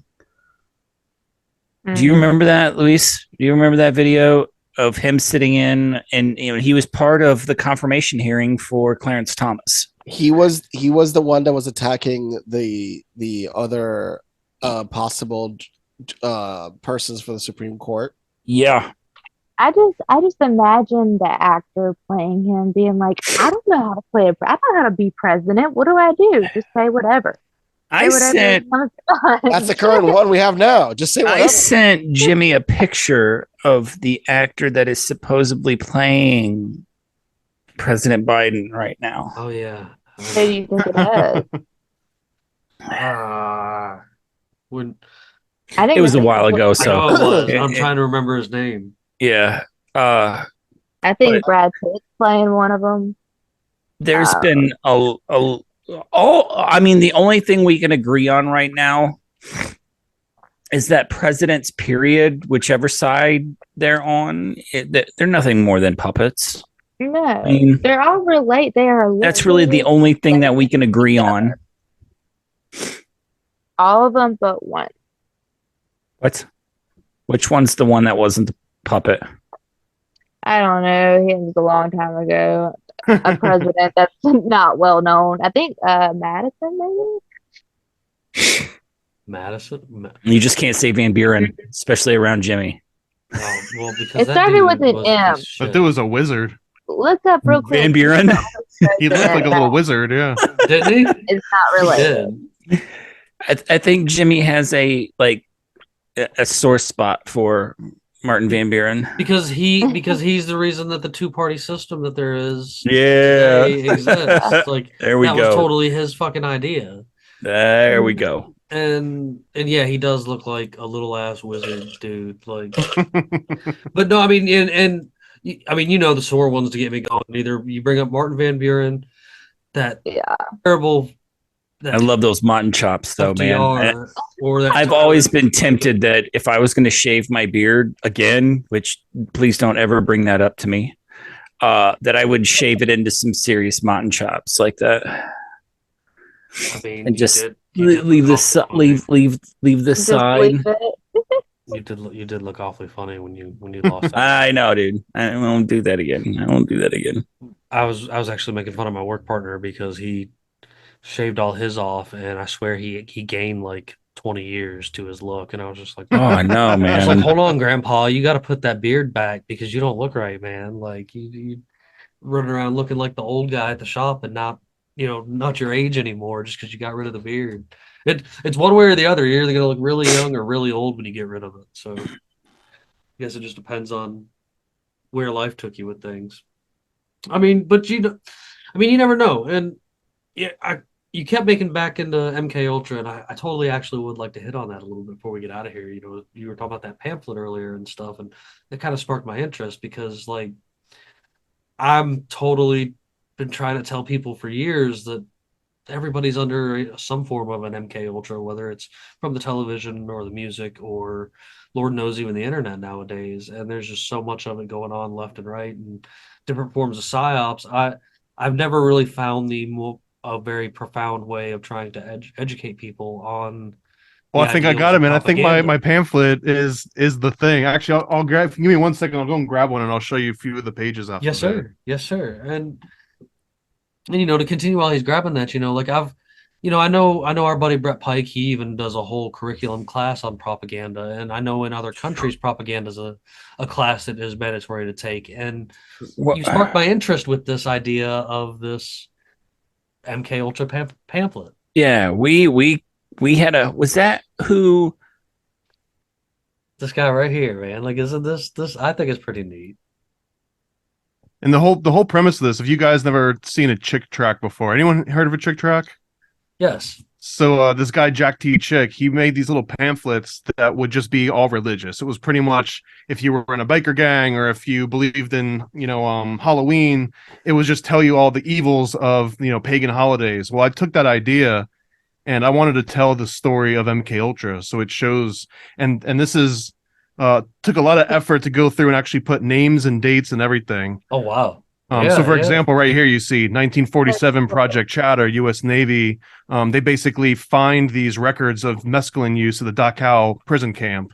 And that included heroin, marijuana, sodium pentothal, which is sort of truth serum, mescaline, and scopolamine. Scopolamine is also known as like the devil's hangover or like the devil's terror. It's the one that just makes you feel pure terror. So you'll just do anything to get out of this state. So they were just giving this to our recruits. And then it takes this whole sort of chronological discussion. So here it mentions how in 1953, the CIA purchased the entire world supply of LSD. And that's not an understatement. That's not hyperbole. They literally purchased every dose that Sandoz had to offer at that moment in time. And then shortly after, this town in France, Pont Saint-Esprit, the entire town starts hallucinating. And you can find this ties back to what you see on the bottom there. It says this was from a CIA field test called Project Span, where they just dosed the town water supply and then they blamed it on a fungus of ergot that grew in the wheat and that infiltrated like their bread or something, which was ridiculous. And it talks about Operation Midnight Ultra and we've got Fidel Castro, which is where kind of Blue Beam origins come from. They wanted to make his beard fall off by giving him thallium and dosing his TV studio with LSD to make him act crazy. We mentioned the RFK and JFK assassinations. It's just this entire booklet. It's made to kind of give you those little bite-sized chunks of like, here's the most interesting facets. Yeah, this is something that I made a couple years ago. Where can we find it? Where can I get it? You can find this at paranoidamerican.com. Wait, let me scan it. Hey, Jimmy sent us. I think he put his link tree in the group chat. Nice. So, well, and of course, you guys know for the video watchers. for the video watchers out here, I keep things on deck like this, and I've got not only his website, theparanoidamerican.com, pulled up, where you can find all that stuff like his comics. Yeah, if you go to comics, I'll give you kind of like a bird's eye tour really quick. Absolutely. Absolutely. So the MK Ultra is probably the most popular one just because it's so easy. I can just pop it in a little envelope and you've got it and you can spread it around. Right. And then I've got a bunch of traditional ones. So that first one is called the Chosen One. I've got an alternate cover Chosen of that one. Right here. I love that. And this is based on an actual podcast called the One-on-One Podcast. It's a conspiracy theory podcast.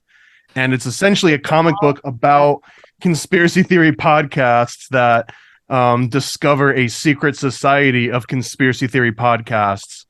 So it's like this inversion. I think, like you were saying before, Jimbob, like you got to be able to make fun of yourself. That's right. If you make fun of the outside world, so it's a lot of that.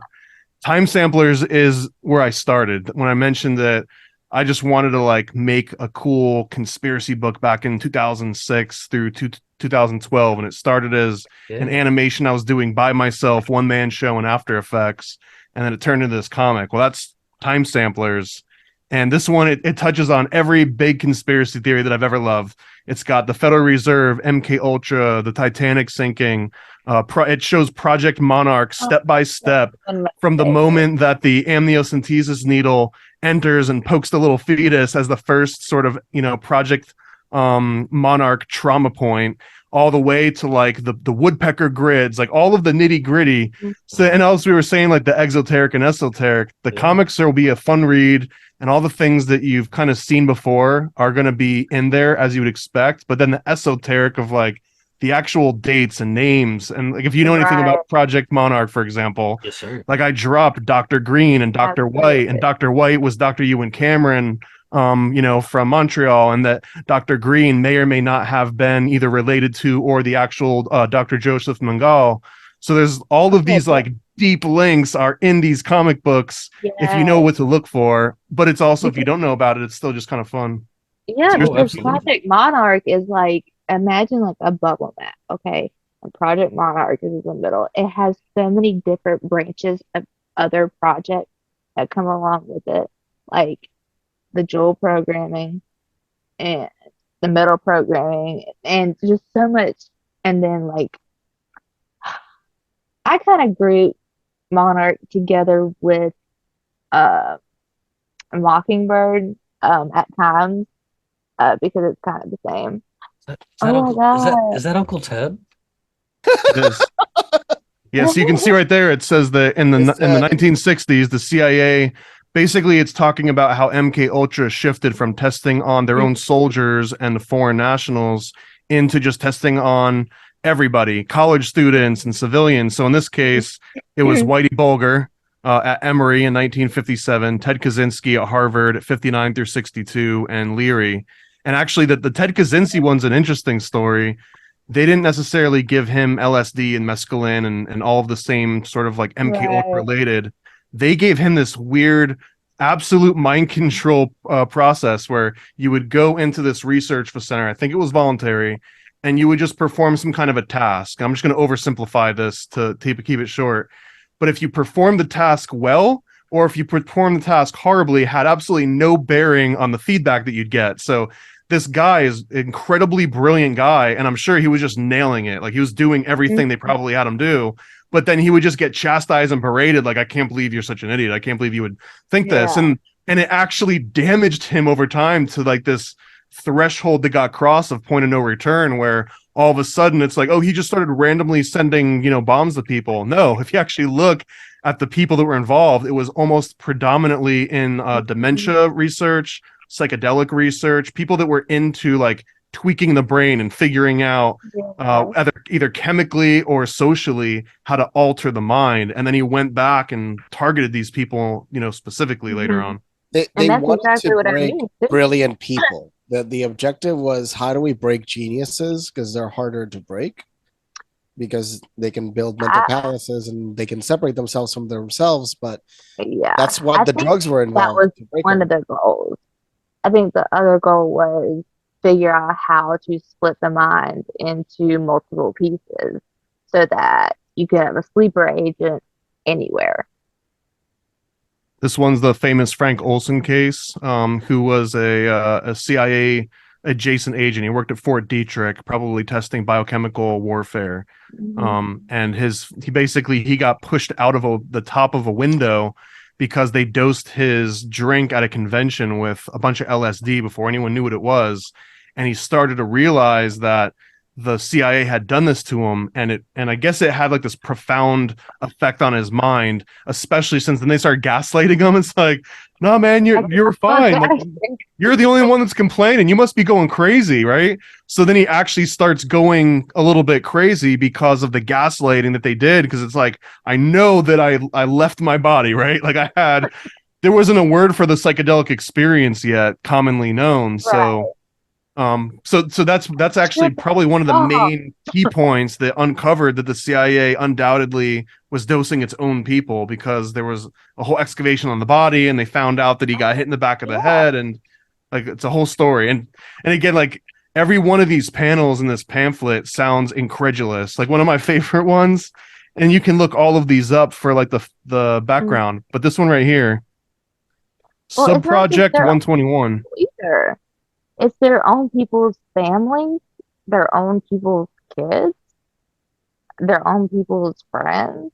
Well, I mean, this makes me think of like, I guess a good example would be, oh crap, I can't believe his brain's gonna fleet me right now, but Charlie Manson and all the stuff that like all of his LSD experiences and stuff, and I know that gets into a bunch of different things, like what did he do? Did he do it? Blah, blah, blah. But that's not important. I do know there was a lot of MK Ultra and mind controlling drugs, and I'm the kind of guy that sees that things like LSD and mushrooms and DMT and, any of it can be used in a positive or negative aspect. Like just like the internet, it's a double-edged sword.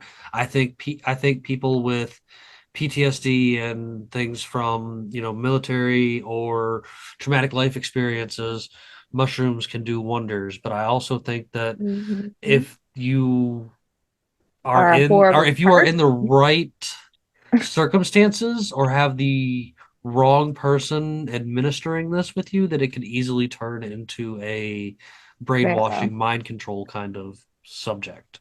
Setting, right? Yeah. Well, I believe Manson was a victim of MK Ultra or a test subject of it. And then I believe that he became one of the testees.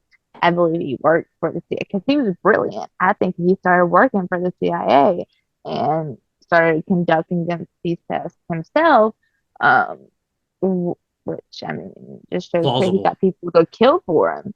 Well, there's an easy way to give credit to this too, without getting outlandish, and that's that MK Ultra's fun to talk about, and it gets all this mysterious, like, oh, it's mind control and high level technical like drug operations, but really MK Ultra was just a financing operation. Right. MK Ultra was how the CIA documented and did inventory on like, here's who you write the check to and for what reason, and that's all it really was. And if you look at the CIA, it's kind of what they do is they look around for people doing weird stuff, and they just say, look, here's your 5 get out of jail free cards, here's a whole bunch of money, keep doing what you're doing, like we like what you're doing, keep doing it, let's throw a little bit of gas on that fire, and if you guys find anything out that's like revolutionary, you let us know before anyone else knows. And that's sort of an oversimplified version of MK Ultra and every other CIA operation. Yeah. Well, let's look at the Manson's victims.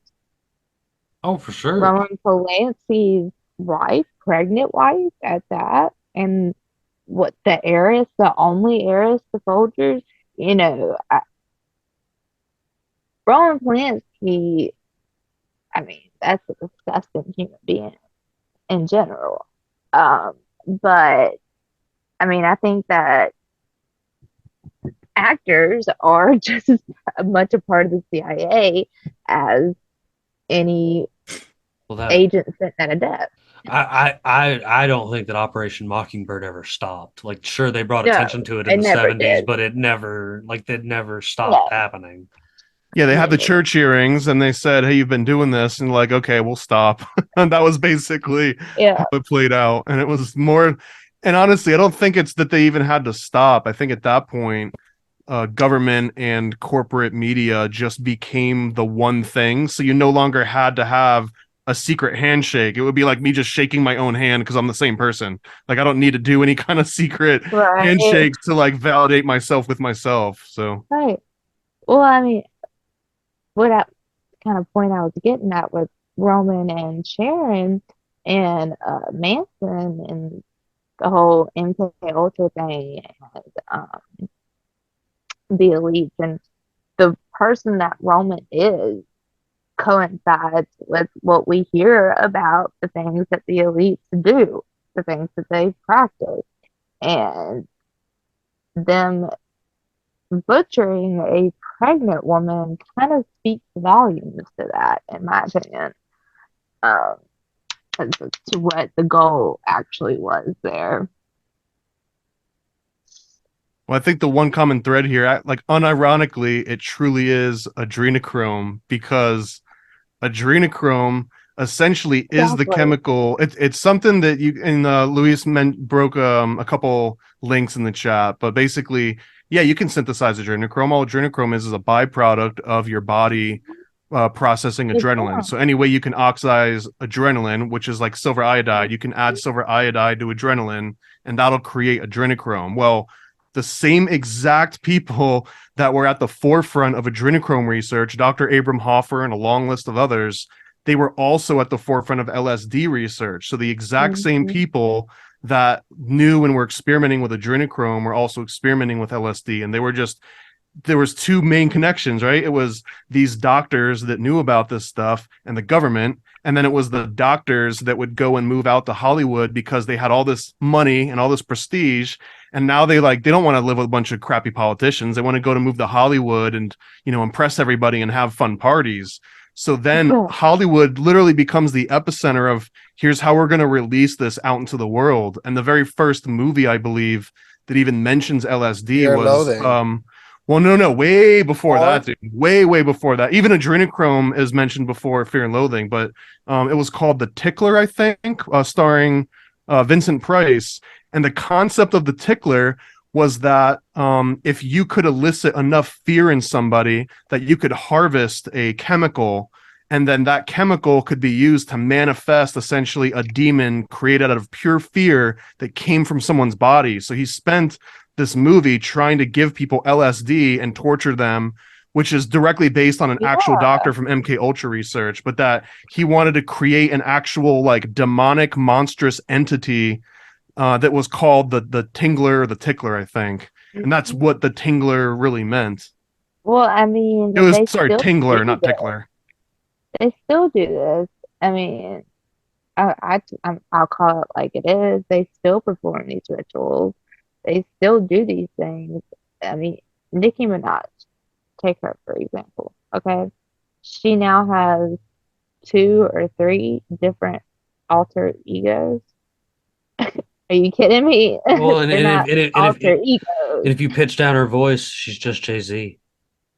That too. That too.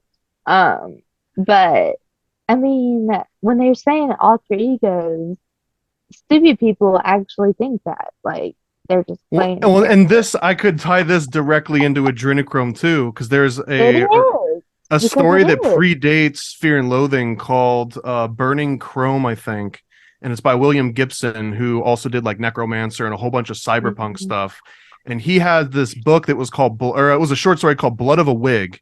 And what Blood of a Wig represents is a wig was a schizophrenic patient because they would wig out, So there was this idea that if you extracted the blood from a schizophrenic patient and then injected it into you, that you could temporarily become a schizophrenic. And this actually was operating because schizophrenics have higher levels of adrenochrome and adrenoleutin in their blood. So They have psychedelic like chemicals in the brains that they discovered in studying them. Yes. Interesting. So, well, and it's technically it's adrenaleutin is the main one, and adrenochrome, but adrenochrome has like a whole conspiracy connotation, so that you don't even mention the word in the scientific community. But if you say adrenaleutin, Right. you're kind of talking about the same thing. But it's Yeah. fascinating because this again, it's the exact same people that were dropping LSD into the culture itself, knew all about adrenochrome and its interaction, and honestly the guy that brought magic mushrooms into the forefront was a guy named Robert Gordon Wasson. And he was a VP of finance for JP Morgan, who left that job by the CIA and traveled the world and investigated. He found all kinds of psychedelic mushrooms, Amanita muscaria, he found Salvia divinorum, and he brings this all back to the States. And he meets with his homeboy, Henry Luce, who was part of the Century Club, Skull and Bones member. And they meet at this place called the Century Club in New York. And he tells them, hey, I found these magic mushrooms and I found all these different drugs. And I think, I found the essence of like consciousness itself. And Henry Luce is like, we're going to get a jump start on this. And he helps define the word magic mushroom, and it gets published through Time Life magazine ancillaries. I think it was like People magazine and a couple others.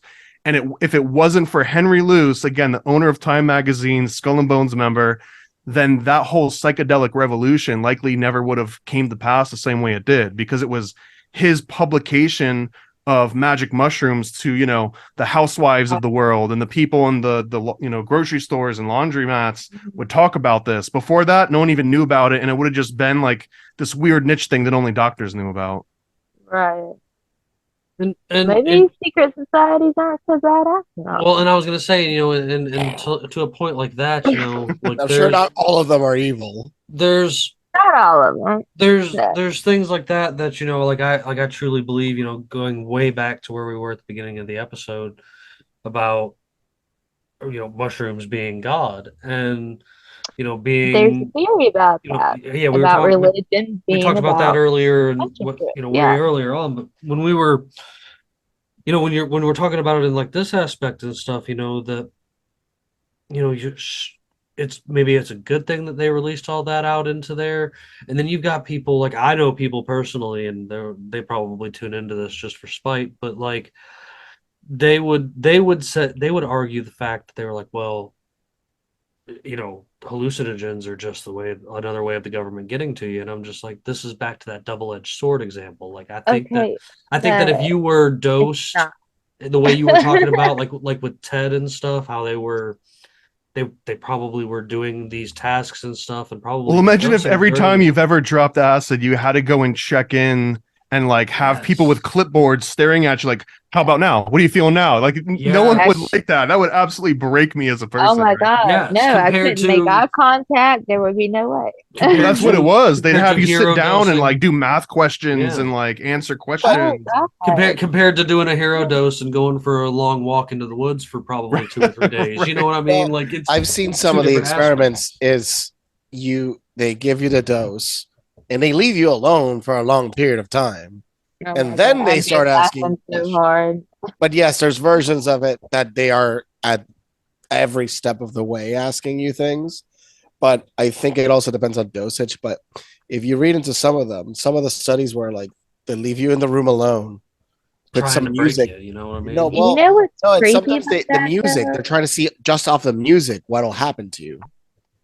Interesting. Well, you know how they do experiments with like psychics and people that can, do remote viewing and stuff like that. Yeah, I don't know about you guys. I'm talking about my personal experience. When I do mushrooms or when I do acid, I feel a presence. It's always just right there, like right there. And especially with LSD, it's just a presence. And that's your MK Ultra handler taking notes on you. Maybe so. That's what I'm saying. Like maybe they do have. It's like a dude in an office somewhere that's just like tuned into your frequency, and he's like, "Oh yeah, I got her." Yeah.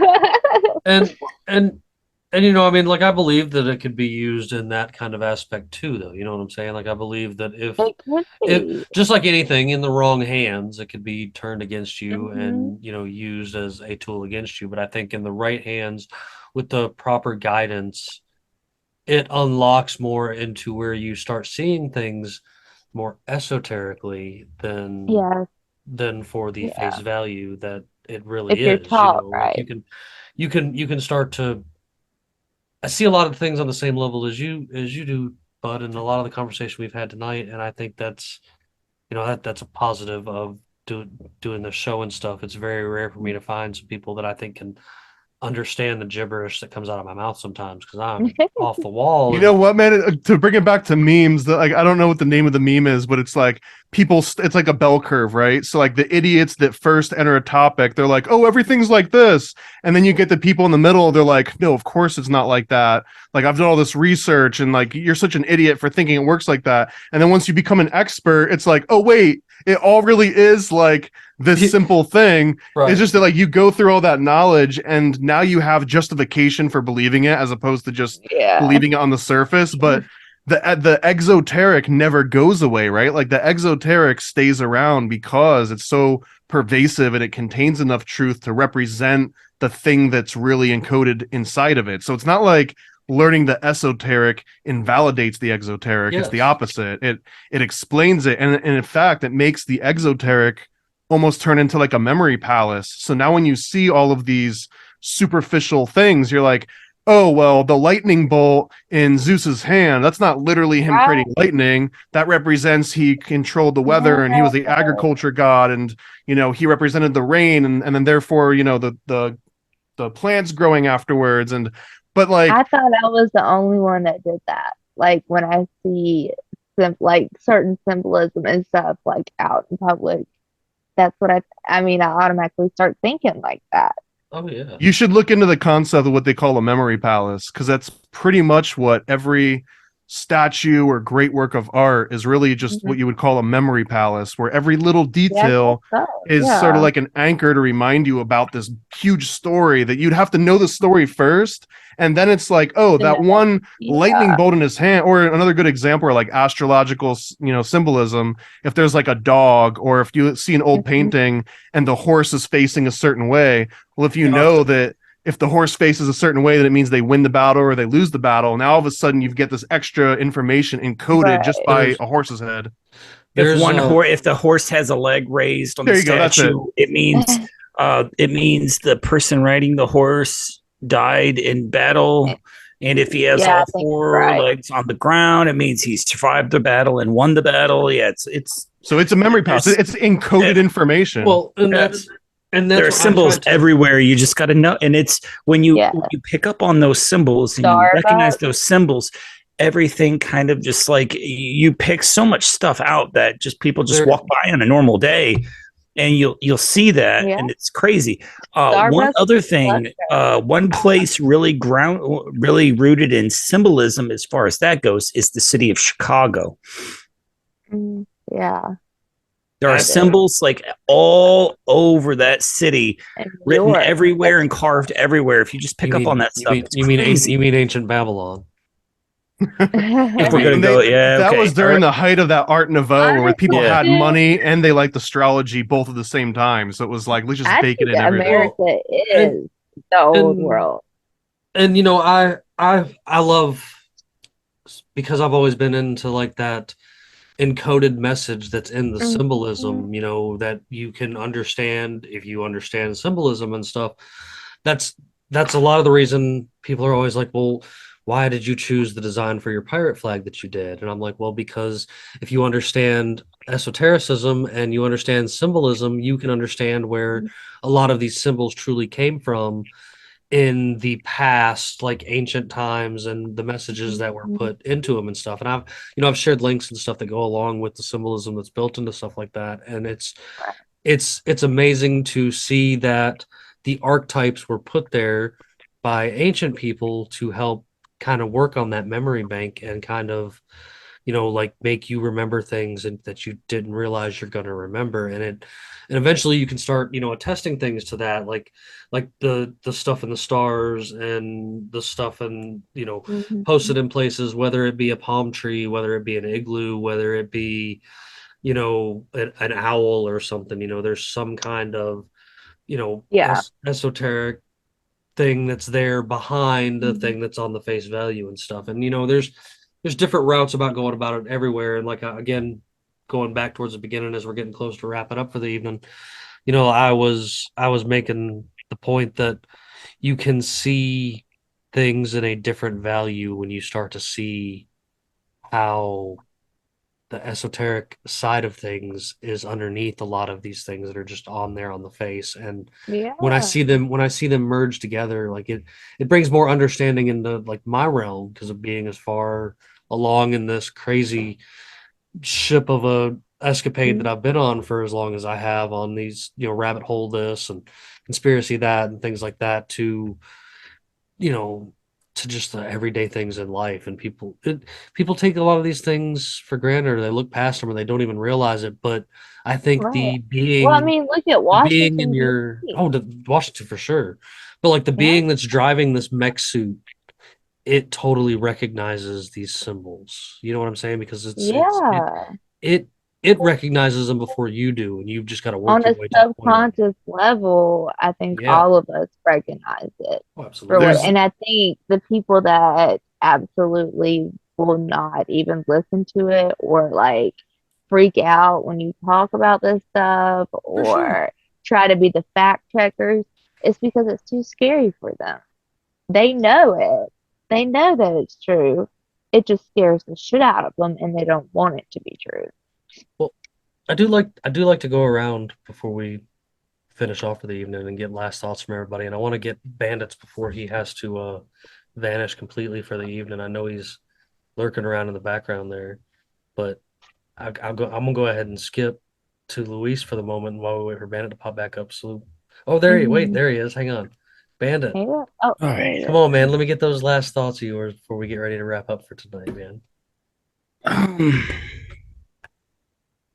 don't know. I'm as far as that.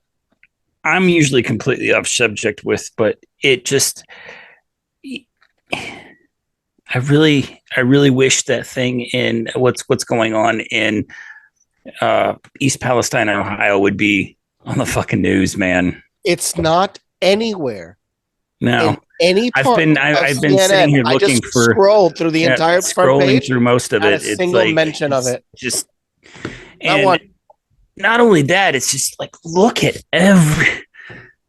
Could aliens just take a break, man? We got a lot of shit going on. Can they just like push the invasion to the right? You heard it here first. Rain check, please.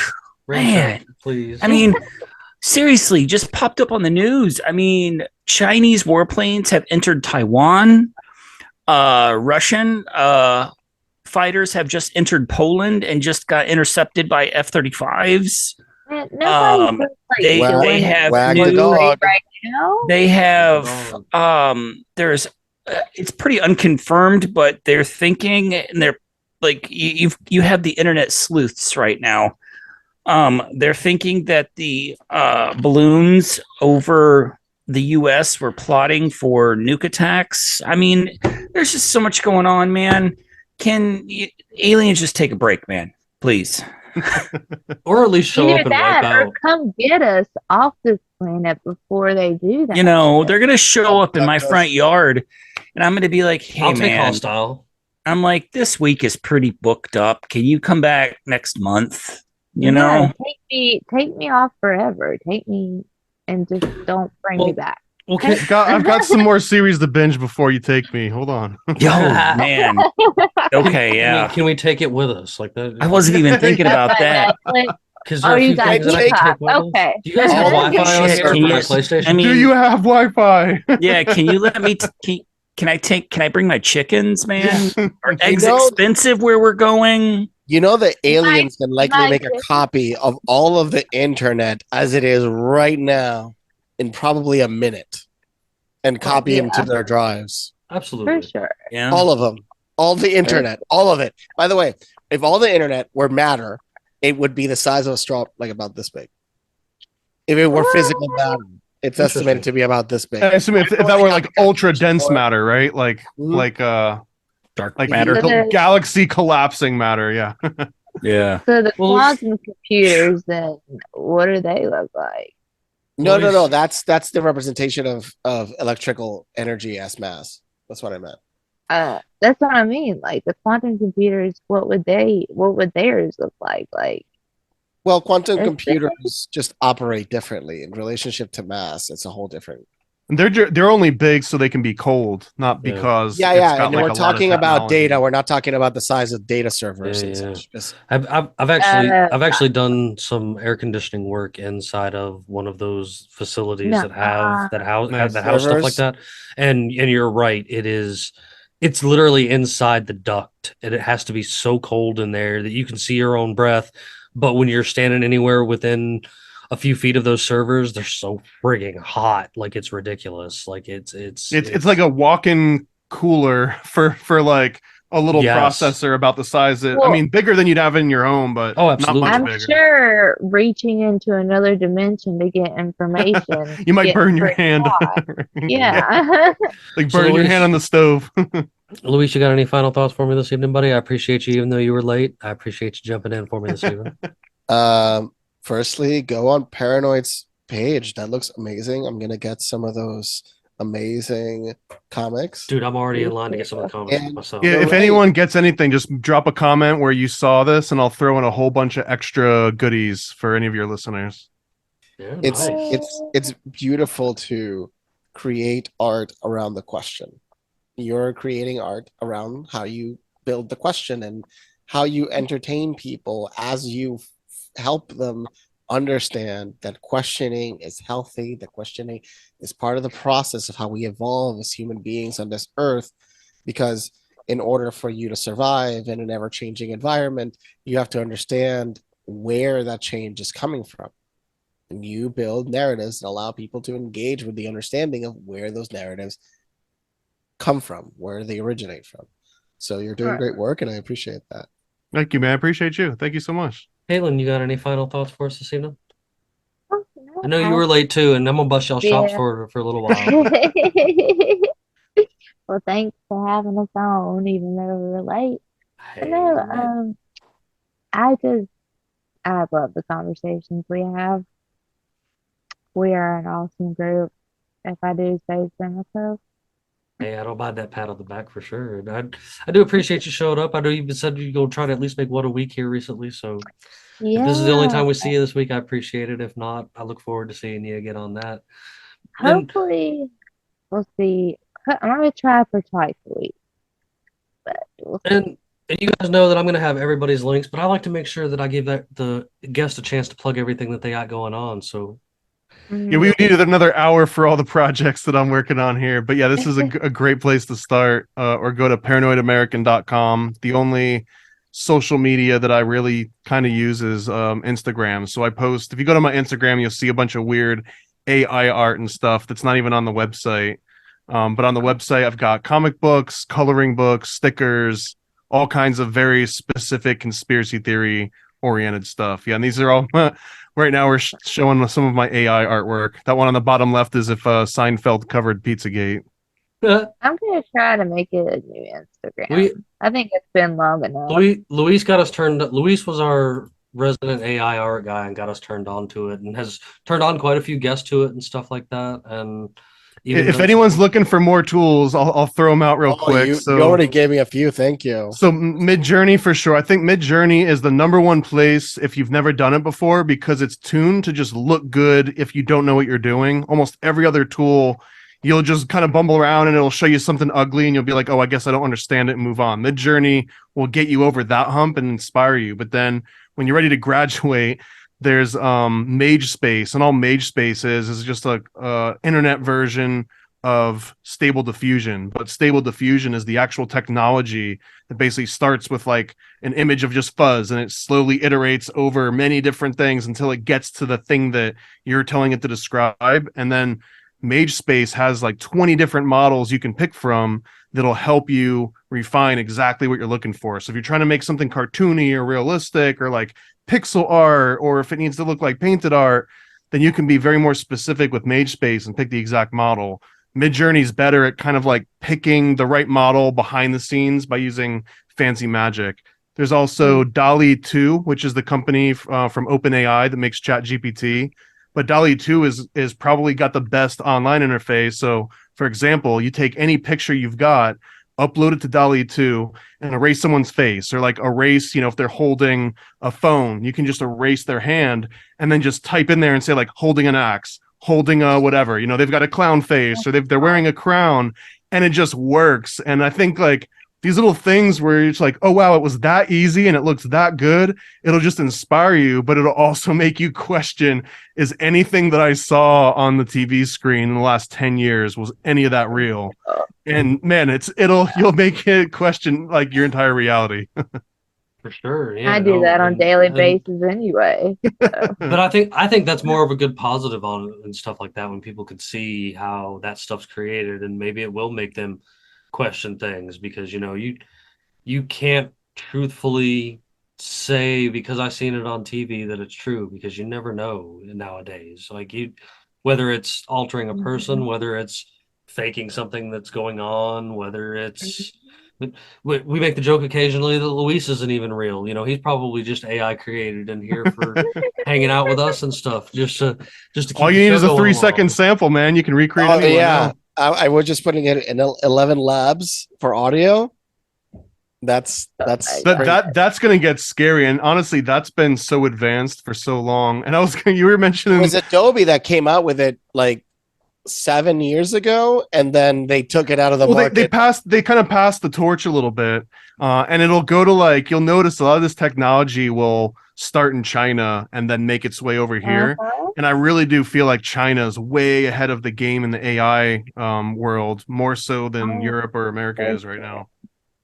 For sure. You look at any of the white papers on these AI algorithms, stable diffusion variants, and everything else. Even the one I mentioned, the 3D China's not pumping out most of China's pumping out a few, but they're not even close to the quality. Not the country China, but it's a lot of Chinese scientists, which will usually go into Europe or go into the States and get their training.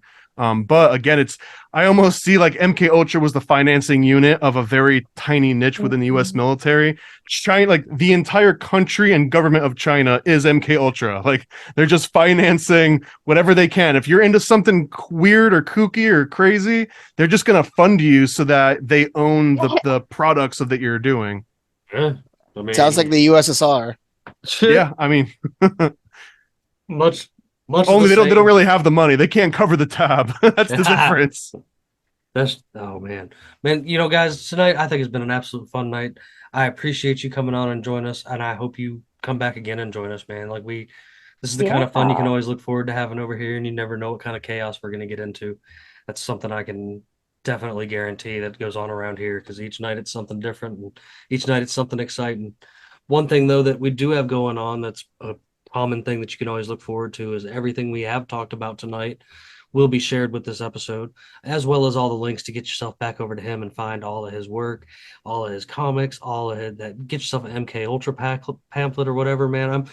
I know when payday comes around, I'm probably going to be spending a little bit of money over there, because there's some nice stuff going on over there myself that I'm really admiring. And again, I want to reiterate what Luis said, and I appreciate the hard work you're putting into that kind of stuff, man. And love the idea of taking pop culture but turning it into something completely alternative and awesome, kind of sticking it back against the current regimen of whatever the hell is going on. And I appreciate folks like you down here making the good fighting the good fight, and continuing to do stuff like that, and do look forward to having you back again. So you guys make sure you get over there and give him some love, and tell him Jimbob sent you. And like he said, he's going to try to hook you up with some extra stuff, man. So you guys make sure. That's right, man. Extra stickers, all kinds of cool stuff. Man. Awesome. That's kind of so, and speaking of stickers, you guys know we're doing our Unconstitutional Awakening the Podcast sticker giveaway. You can get you some of these sweet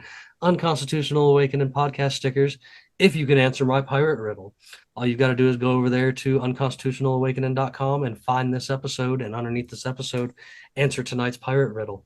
So, and that's also the place you'll find all these cool links that we shared tonight as well and stuff too. So, but tonight's pirate riddle, I think, is going to be a pretty easy one, you guys. So hopefully you guys can catch this. No cheating, no looking up the riddle. Hey, if you just want to answer it however you come to answer it, but I would prefer if you didn't look it up. That'd be cool. So these pirates do not endorse cheating. So if you're a pirate and somehow you get into a fight, You would need to wear this if you lost half your sight. All right, you guys, go over there and make sure you get that question answered, and we'll talk to you guys soon. Let's weigh anchor and get out of here. Bye, everyone.